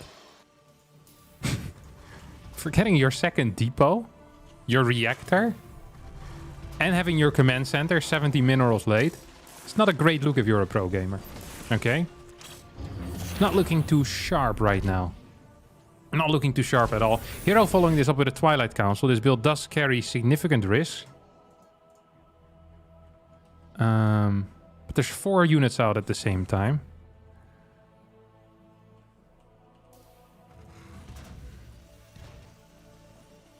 I wonder if this is going to be an armory or not. If it's not an armory, I don't think this pushes any value. Or this drop. Let's see. So for the people not aware, with an armory, your mines remain invisible after shooting. They get the red line above it. And even after they shoot, they remain invisible while they're burrowed, of course. Imagine mines always being invisible. That would be so freaky. Guy walks in an invisible mine. You don't pay attention for like 2 seconds. You lose all your probes. Oh, there should be a mod in which every unit is invisible. But how would you kill probes? You wouldn't even be capable of harassing because probes are also invisible. How would you do that? So you always need detectors. Oh, I can imagine this. Hero with a probe. Jesus. Oh my god. Okay. That was sick. I dig that move. Here come the cars. Here come the cars. Vroom, vroom. Like a Formula 1 driver goes in. It's gonna not do any real... It's not gonna do any real damage except for the 9 worker kills here on this mine. Oh my god. This was the perfect defense as well out of Hero. If he doesn't lose those 9 probes in the end, He's in such a sick spot. Even now, he's in a pretty sick spot. He needs to catch this Banshee. If he catches this Banshee, I think he wins the game. Get the Banshee. Blink in, blink in. Poof! Bang, bang, baby, you're dead. Okay, we have what, 3 gates? 4 gates out already. I think Hero is just gonna walk across the map and win. I think Hero's gonna walk across the map and win. Look at this. What is here? Nothing. Oh, there's a tank, I guess. Second shot, still in range. Not in range no more. There's a Banshee out. It does have cloak. Where's the observer? It's kind of in the middle. Stuck in the middle with you. Oh, needs to piss off. Hello. Hello, pickup. There we go. Kind of slow there with the pickup. I always feel like MaxPax is very quick with that stuff. The pickups and the micro and all that good jazz. There is a second tank out. This is a terrible map for this particular build, but the early game was so nice for Hero that I feel like it might still be okay. I'm not a huge fan of going back in the main, but he's feeling it. He's gonna jump on... Hello? He's gonna go here on this tank. Misses another pickup on one of these stalkers. Okay, gets that one. That's good. Gets this tank. Should blink towards the bottom side right now. Yes! I made a call and it was correct. And this is rare for me as well. Observer ain't here. Okay. It's now showing up for Stalker Warping. No, it's going to be Zealots. Risky move, risky move. 21 SCVs have gone down. Stalkers now falling back in. Okay. 40 workers to 28. There are 3 barracks, but we don't have a tech lab yet. There's 2 Banshees and a Raven on the way. But I don't know actually what this is. Okay, observer scan is big. That means that now this push is officially... Oh, there's a new observer on the way. It's not officially over yet. 1 tank moves downstairs. That should kind of end it. Oh, it's so risky, these blinks. He needs to move away from here now. Okay, 2 Banshees go across the map. Do we have any defensive units? If he loses units to these Banshees, or if he loses stuff against these Banshees, I'm gonna be kind of upset. Because it is so... Like, you don't see the Banshees anymore. Like, where could they be? It's like, well... If only we knew. God only knows what I'd be without you. I think he's gonna lose 15 workers to this. 1, 2, 3, 4. For control. 5, 6, 7, 8, 9. I was off by 6, but I also thought the Banshees were gonna die, so... This was... Yeah. This was not good. Actually quite bad. I'm not sure why this happened either. It felt like Hero was in the perfect spot for this not to happen. Because it was transparent. Very transparent. Oh, if these die, that could be big. This actually is kind of big. He's getting really lucky, Hero is. He killed 1 Banshee for free earlier. Now he gets these 2 Banshees, just basically pure luck. Like, there wasn't a lot of skill in that. Do enjoy that. He's gonna go for a base trade as he's trying to defend this at home.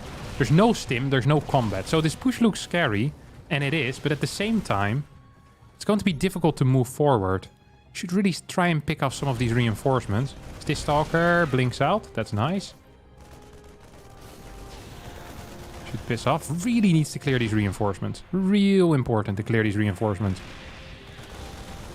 I still believe that most likely Maru is in a winning spot here right now. After killing these 9 workers in the natural. Gateway count is 4. There's 4 more gates on the way. There's an Immortal about to pop out as well. If Hero can fight pre-combat shield, that would be big. If he can't fight pre-combat shield, he's probably dead.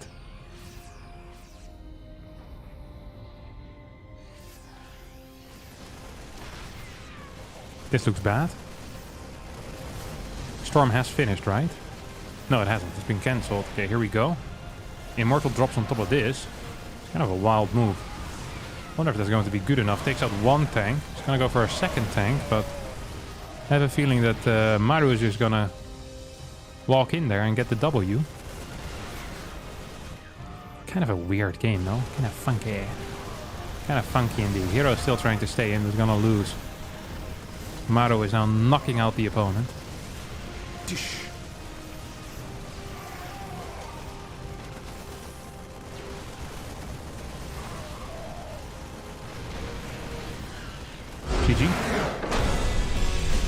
Maru gets a W.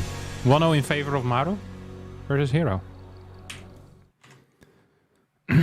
Wow. Hate to see it if you're a Protoss fan. To be fair, Babylon is probably the worst map for Protoss that needs to be played. I actually wonder what Hero vetoed. Who won between MaxPax and Cure? I don't want to talk about it.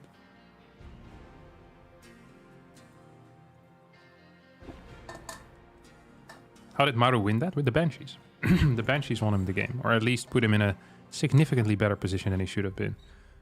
There was 2 mistakes out of Hero. The first time when he lost 9 probes to a single mine shot, and the second time when he lost 9 probes to Banshees. I can't really fault him for the mine, because that sometimes just happens, you know? You make a mistake and you lose some probes. It's difficult. But the Banshees, I can fault him for. It was very transparent as to what was going on, and he should have been capable of making that read.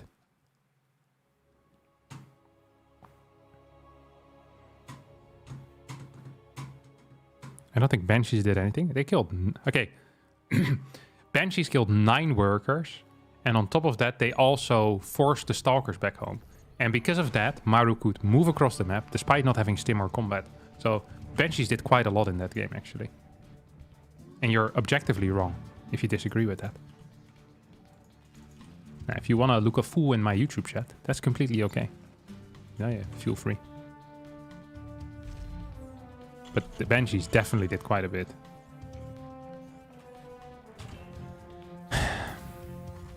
That push is strong regardless. Yeah, but he can't set it up across the map like that.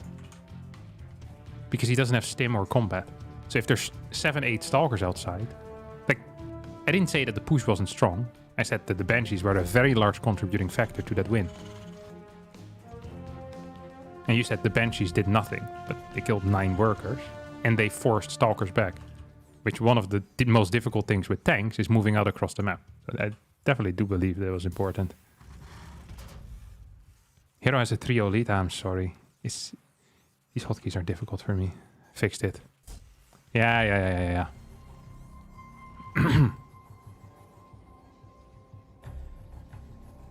That's what the score should be if the game was balanced. This is a take I support. Okay.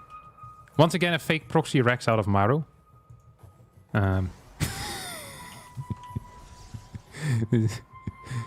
Can't play mind games on Hero because he doesn't have a mind. This is literally that. Look at this. Hero has no scouting info. He doesn't care. He legitimately doesn't give a crap what his opponent is doing. Maru here with his mind games. Oh, I built the barracks downstairs. He might think it's close to his base and over-respond to it. That way I can get a minor lead at the 4-minute mark, which will allow me to deal some damage with my follow-up push. Meanwhile, Hero doesn't scout at all. Get owned. Holy crap. Blind battery here in the natural. We have an adept follow-up, and it's going to be Stargate as well. This is a great opener right now for Hero. Should not be here anymore with the probe, but it's going to stay around for a little longer. Because the RNG on this unit is actually insane. I freaking hate SCV so much. If there's one thing I could change in this game, it would be the stupid RNG of the SCV. The amount of games that I've lost because of that is insane. It ruins my life. I freaking hate randomness in StarCraft so much. Look at this. Oh my god, he missed it. What? He didn't manage to dodge the shot, which is kind of weird. Usually you get a Stalker as the first unit, by the way. So you can start attacking the bunker. It's much better against the bunker. You're gonna have to use a super battery at some point anyway. There's no second Reaper. And we're gonna see, what is this? A starport. CC on the high ground. Maru's playing this so safe.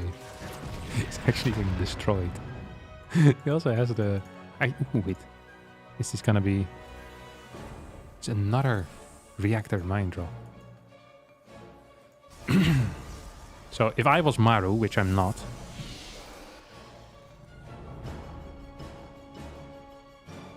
would I be happy with this position? I don't think I would be. My CC still isn't finished. It still needs to morph into an orbital and fly over. So that's another 30 seconds of no SCVs building. By the time this is all over, Hero's going to be up like freaking 13 workers. Unless he loses a lot. He's also going to have an asset in the Phoenix, which is huge. So if there's no armory with this, I think we give this a thumbs up for Hero. Also, like, this needs to deal serious damage, you know? He actually has... Look at the vision. He legit hasn't scouted this entire game. He's sitting back. He's gonna have 3 Phoenixes out by the time these mines hit. So, if he responds even remotely well, he's going to lose maybe 1 worker. Maybe 1 worker. Like, if it is close to being a good response. Anything more than 1 worker dying is bad. What an awful defense. Terrible play here out of Hero. Good lord. God, Protoss players are so stupid. No wonder they never win Premier tournaments. It's unbelievable. I said 1 worker. He loses double the amount that he was allowed to. Yeah. He's gonna take out the medevac. Gets a robotics facility. He's gonna follow this up with Phoenix Colossus as well. It's obviously a very good spot still for a hero. And if you kill 4 mines, you're not just killing mines, but at the same time you're also... Ooh, that's a Raven. Okay, this is... this should kind of be game over. This should kind of be game over. Yeah. Third base. So, it's not just the mines that you kill, but you're also indirectly killing SCVs. Now, why is that? You might be wondering. It's because the factory puts itself on the reactor. And if the factory is on the reactor, that means no Marines can be produced from the barracks. Well, they can be produced, but just 1 at a time. So, the longer the factory is on the reactor, the less Marines you're going to have. So, getting 4 mines there cost him about 4 to 6 Marines or so. Which means he has a smaller army. That means that Hero is feeling better. I actually would have preferred a transition into Forged Twilight here over the Robo. It often feels that Terrans can come back against Phoenix Colossus, while it's much harder to come back against Phoenix Charge.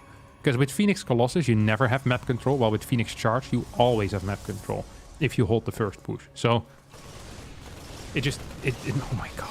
Maru is actually just getting destroyed here. Like, this isn't even funny. Look at the resources lost. This is ownage. The most one-sided map in this best of 5. I already know this.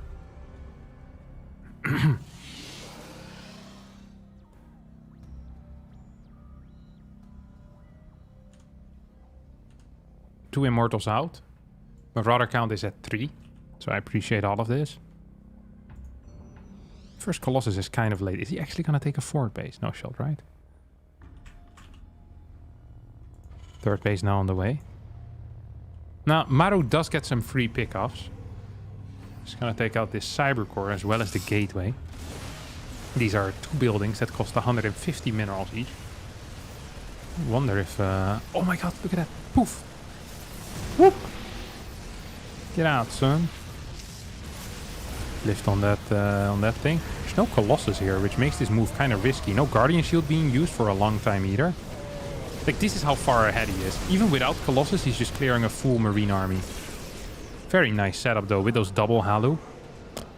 Impressive stuff here. Very impressive stuff. 6 Phoenixes are out. 7 on the way. 4 more gateways. 5 more gateways. And Hero is such a massive lead right now that I can't imagine him losing this game. Look at the resources lost. 2,500 to 1,250. Hot take. I find Stargate play boring. That's not really a hot take. It's a take that many people would agree with. Phoenix Colossus tends to provide very calm games until there's 6 medevacs out. So usually you have some action with the first 2, but then Terran focuses a little bit on either denying a 4th base, or... what is this? Or potentially on just sitting at home and doing nothing, or denying some vision, rather than anything else. So this is the issue, by the way, with Phoenix Colossus that we're seeing right now, is that Hero had an insane start, but now he's in a spot where it's like, well, this is kind of awkward, you know? He can't really move on the map, and he probably wants to fight. So he needs to get an excuse to be out on the map. Somehow needs to get there. How's he gonna do that? I don't know. His upgrades are gonna be balls as well. Heroes upgrades to this. Actually, Heroes just all-inning. So it's gonna push this army back. And I think this is a mistake out of Maru, playing Viking Ghost right now. If you continue medevac production, it's much easier to split up your army. But if you play Viking Ghost, you need to have your entire army in one setup. And it makes it easy for Hero to attack you. So despite your army being better, it makes it easier for Hero to fight. And the one thing you don't want right now is Hero to be capable of getting a fight. Because Hero is definitely setting up here for a massive engagement. Might actually be too late though. It's hard to say. You have a random turret being built.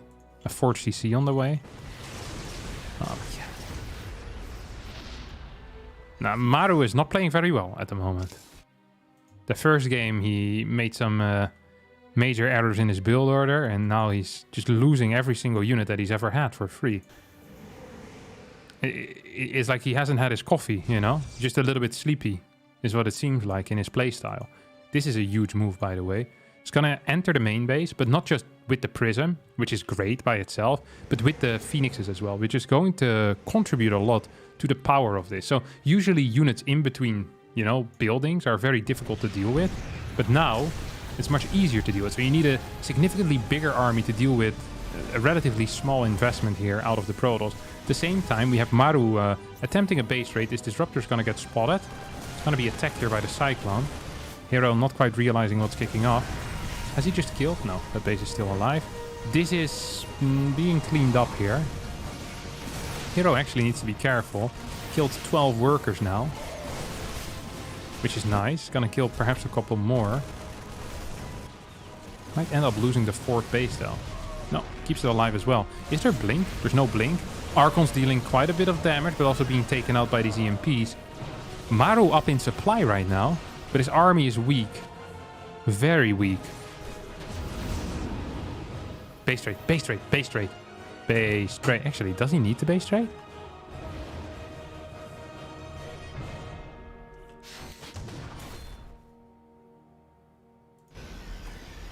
Maybe he can actually defend. How did this happen? Phoenix Colossus. You know, for years I believed this to be the best composition. But nowadays I'm starting to doubt whether it's really true. It feels like you just have no map control at all. Like, I think Hero made some mistakes here, but it also feels like he had a way larger lead than managed to actually, you know, pay off. I think he needs to work more with run-bys somehow. Or with like prisms getting like, this is big. This is really important because you pull one part of the army back. And these zealots also need to piss off. This is a nice move. Zealots, zealots. Oh my god, that's not good. Hero. Gonna lose quite a few units. Gonna lose some probes here as well as he ain't paying attention. That's good control. Oracle almost died. That's a big revelation on there. 59 works to 66. Look at the upgrades here. You have 2-1 upgrades versus +1.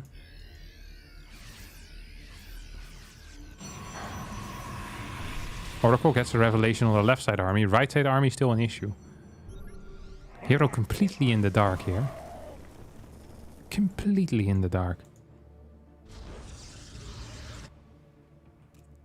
10 gates are out. It's gonna go across the map. I feel like Maru could just base trade and be fine. Now we're gonna get like a semi-fight in the middle. I don't think it's necessarily gonna be a good fight. He right-clicks the planetary, lose a lot of damage on that. Might be okay. Vikings in weird positions. Colossus are gonna fall though. 121 supplied to 132. Immortal still on the ground. But the Colossus have now died. There's a lot of cash in the bank for a Hero. The problem is he doesn't have upgrades. That actually is a problem. I'm loving this Zealot run by, but it did get spotted by the mine, so you might want to give up on this plan. But he needs upgrades so badly. He's going to be down 3 upgrades. All these mines just sprawled around the map, definitely helping him out.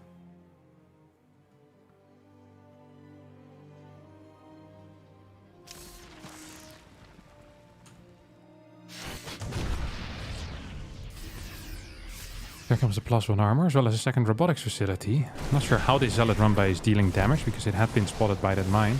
But it is dealing damage. Overall, resources lost.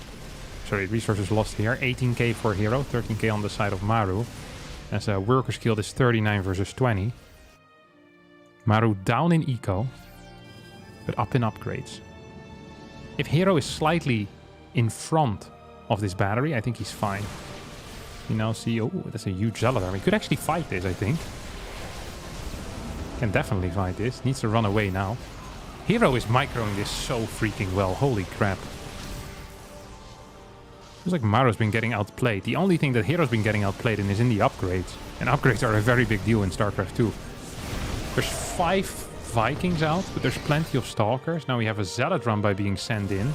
This is the main base that is being set up here, by the way. Zealots need to run for their life. That's a good micro once more. Hero's honestly playing a very good game. I'd love to see a Dark Shrine. I feel like this is such a good game for DTs, because they can easily be just sent around. They don't die to mines. That is a huge issue for all of these Zealot run-bys. Hero a bit too aggressive here. Needs to be careful. He has one Disruptor. He's going to get another one. His +1 is finally about to finish up. +3 is on the way though for his opponent. We have Storm now on the way.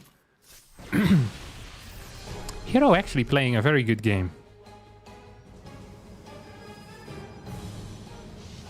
4th base on the way, in position.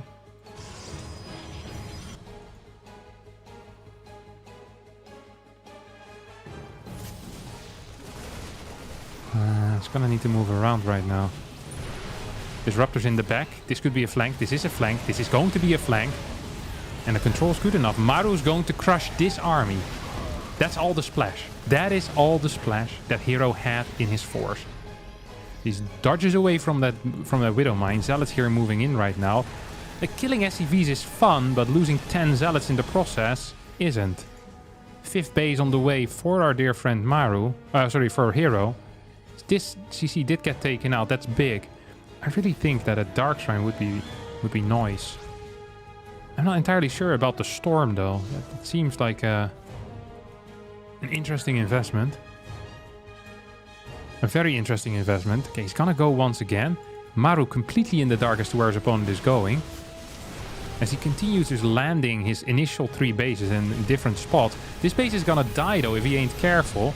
Gonna see a Storm. Can we see a Storm?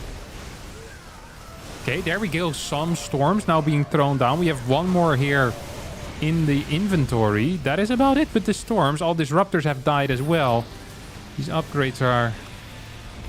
You're putting a number here on Hero. Now it's going to be +3 against 1-1. I mean, this is just an issue, having 3-2 upgrades against 1-1. That is not good. Mines continue being effective all around. We're lacking observers.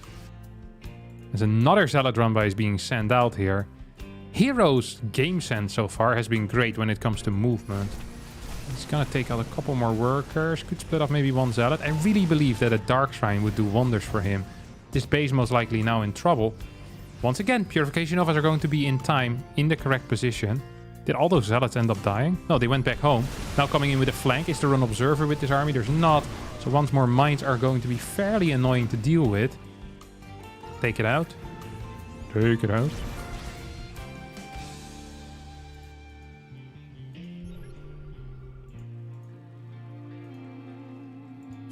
Poof. Big hit. Very big hit. Can we attack the left side? No, we can't.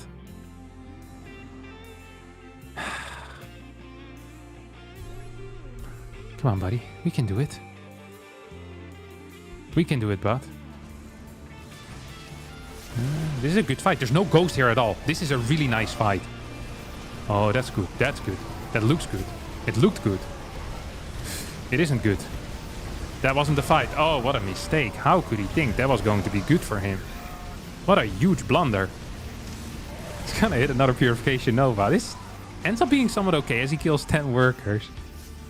Can't believe he would engage in a fight like this, though. I think it was obvious for all of us that that was not going to be it. Even though there were no ghosts, I immediately saw that that was going to be very difficult. Needs to send the super battery. Probably should have sent it a bit faster here. Purification Nova could be a saving grace. Oh my god, look at this defensive setup. That ain't working.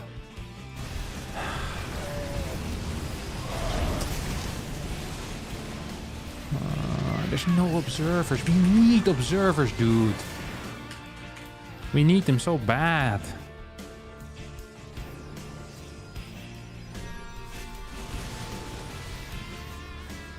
Gonna throw Purification Nova. Come on. 6 bases. Look at the resources lost here. It's a 9k difference. Once again, it's gonna move across. Once more, it's gonna lose like 2-3 of these bad boys to the first mine, and then 2 more to the second mine. It's like every single time he's hitting something, he's just losing, he's bleeding units. This is actually a new base. So that is almost cool. And there's a mine here as well. There's literally mines everywhere. It's so frustrating to watch. This is the first time that Hero is not in position and he's instantly gonna lose a base. And I think with losing this base, he loses the only advantage that he had. I mean, you can't expect to trade better being down 3 upgrades the entire game. It's just not viable. This game was... This was a frustrating watch. Like, all of these fights go so much better for Hero if he has better upgrades. And I don't think there was much reason to be this far down in upgrades. Like, initially, maybe you're going to be down 1 upgrade. But I think he really pushed his luck a bit there. Just going to hit some good purifications, though. Definitely purifying his opponent's army a bit there. Maybe still has an angle here. Mines are going to try to drop on top of this, or what is this? Is Maru just trolling at this point? There's just 1 ghost remaining, which is a very low amount of stuff. Okay, we have an observer, finally. Hell, it's about time. Good blink away. More disruptors on the way. I think getting Zealot here might be a mistake. Observer's going to get scanned. Gets 1 big disruptor shot, second one also going to connect. It's going to get completely surrounded here, though. Out of Purification Novas, technically. No, not quite. Here we go. Oh! Oh, that was so close to hitting. That was a good connect, but not good enough, I don't think. Purification Novas are gone. They have been shot. 1 more is available at this moment. Will it be used for zoning? Might be scary. It's gonna get nothing. It's gonna get nothing.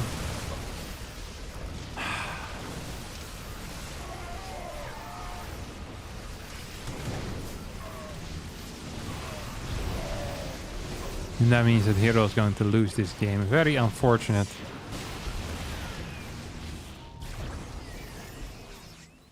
For the Protoss player.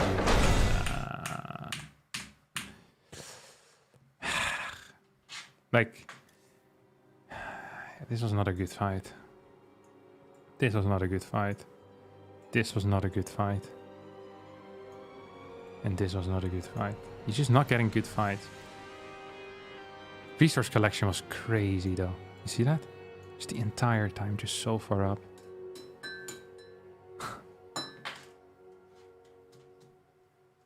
That was very frustrating. If he adds a second forge after +1, this game, like literally every fight looks completely different. He's single upgrading and never goes past the 3 initial upgrades. It's just a massive blunder. It really is. Like, usually if you're playing Phoenix Colossus, armor upgrades aren't so big. If you're planning on playing a very heavy Stalker Colossus comp. But he had so many Zealots, and not having armor there is just painful. So then you're fighting +3 attack versus like 0 armor practically. And with EMP there, it doesn't make things much easier. Yeah, of course Hero deserves to lose that. Yeah, I'm not saying he didn't. If you don't get upgrades, you deserve to lose. Like, all your fights are gonna suck. It's just, at the same time, I'm looking at this situation, I'm thinking to myself, man, like, if he just had upgrades, he was outplaying Maru for so long, you know? But he just forgot about upgrades. Sometimes this happens when you have like a Colossus composition and you forget to get thermal lands. And you're playing the game of a lifetime. And then, you know, it doesn't matter because you're just forgetting something that is too important. Oh, 12 pylon, 13 gate.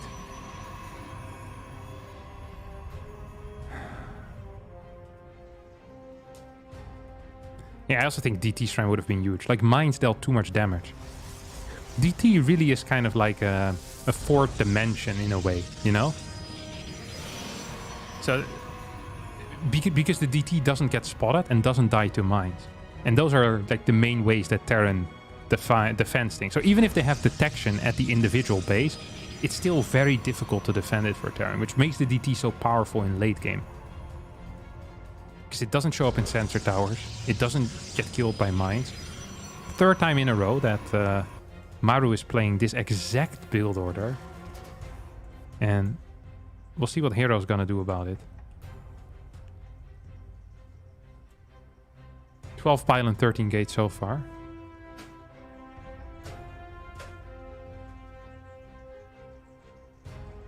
Some weird sounds coming out of my computer that I'm not liking, guys. This might be a proxy as well, like a proxy Stargate. I think it might actually be. Like a proxy robo. Maru's gonna scout if there's a gold base. Doesn't see it.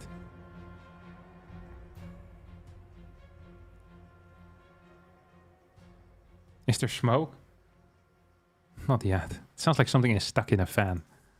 Like a cable or something.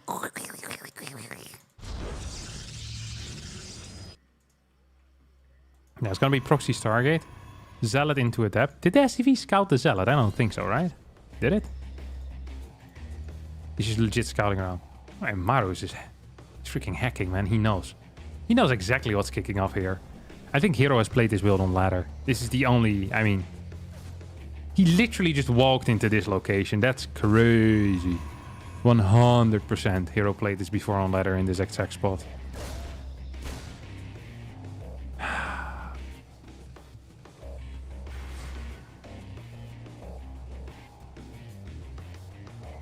Yeah, comment with the balance mining, guys. There's no need for it. Surely.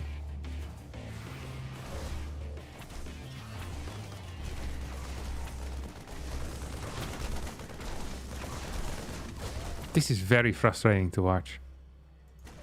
Because this is probably the best build order that Maru could have hoped for. And then he also insta-scouts the Stargate, which is the only thing that Hero still had going for him, that the Stargate wasn't scouted. So what can you do in this case? Well, you can save up multiple oracles, which is something that Hero has done in the past. And then you fly in with like 3 of them, or 2 of them, and you just try to right-click Cyclones. Sometimes this works. Sometimes it fails miserably, but when it works, boy, is it beautiful. There's nothing at home either, which means that this Reaper is going to be capable of probably killing some workers. There's no recall available either. This is real bad. This is real bad. It's going to send the oracles back home just in time. Actually a big deal, because otherwise this Reaper could have been a massive issue. Maru going to get a kill here. Not so far.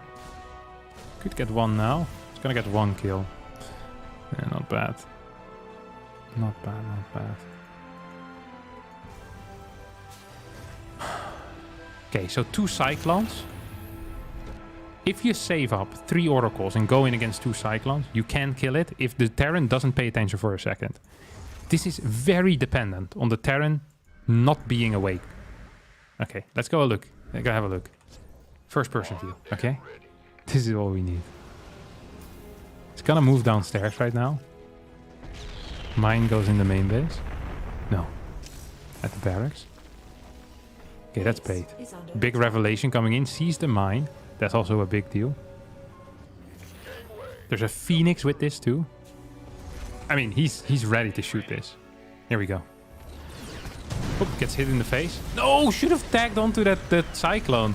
Loses the Phoenix for a Widow Mine. Not quite great. Oh. I think he could have cleared 1 Cyclone for free, but accidentally latched onto that mine. That's frustrating.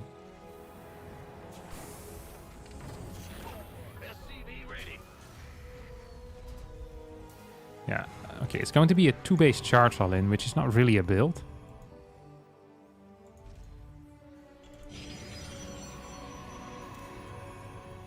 Oh, did one of the oracles actually ended up dying? No. Yeah, it did. Okay. So far, resources lost looking terrible. This ain't looking good. Templar Archives. 2-base charge Archon.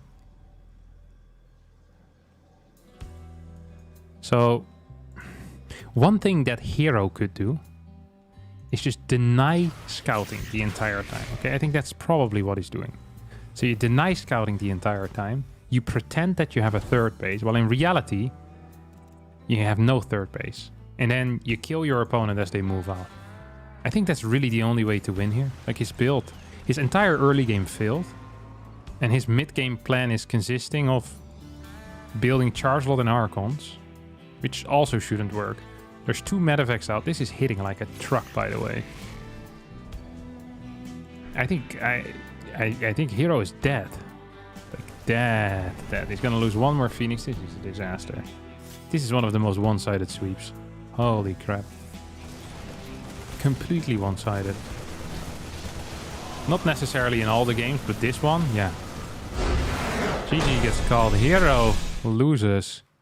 0-3 to Maru. I had not expected this. I was ready for a lot of scenarios. This wasn't one of them, to be honest. Sad day for the Protoss players, as MaxPax is going to get knocked down. That's going to give us the following bracket for tomorrow. For in 2 days from now. Sadly, I will not be there in 2 days from now. I'm sorry about that. I'll simply not be available.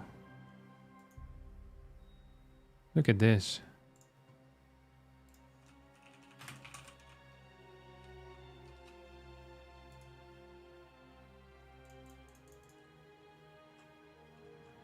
So this is the bracket for tomorrow.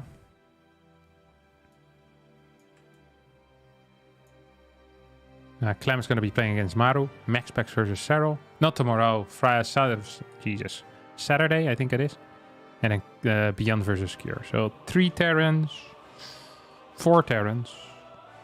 Yeah, 4 Terrans, 1 Protoss, 1 Zerg. It's going to be up here. And yeah, that's... I feel bad for MaxPax. He was so close to getting it. Hero wasn't very close at all. Was close in 1 game, but that's about it. Very sad ending here. I hope Maxi can... I'm afraid Maxi is going to lose to Serral, though. He's going to need to try his best. He has a day and 22 hours to prepare, so... We'll wish him luck. We'll wish him loads of luck. But yeah, I'm not necessarily very hopeful.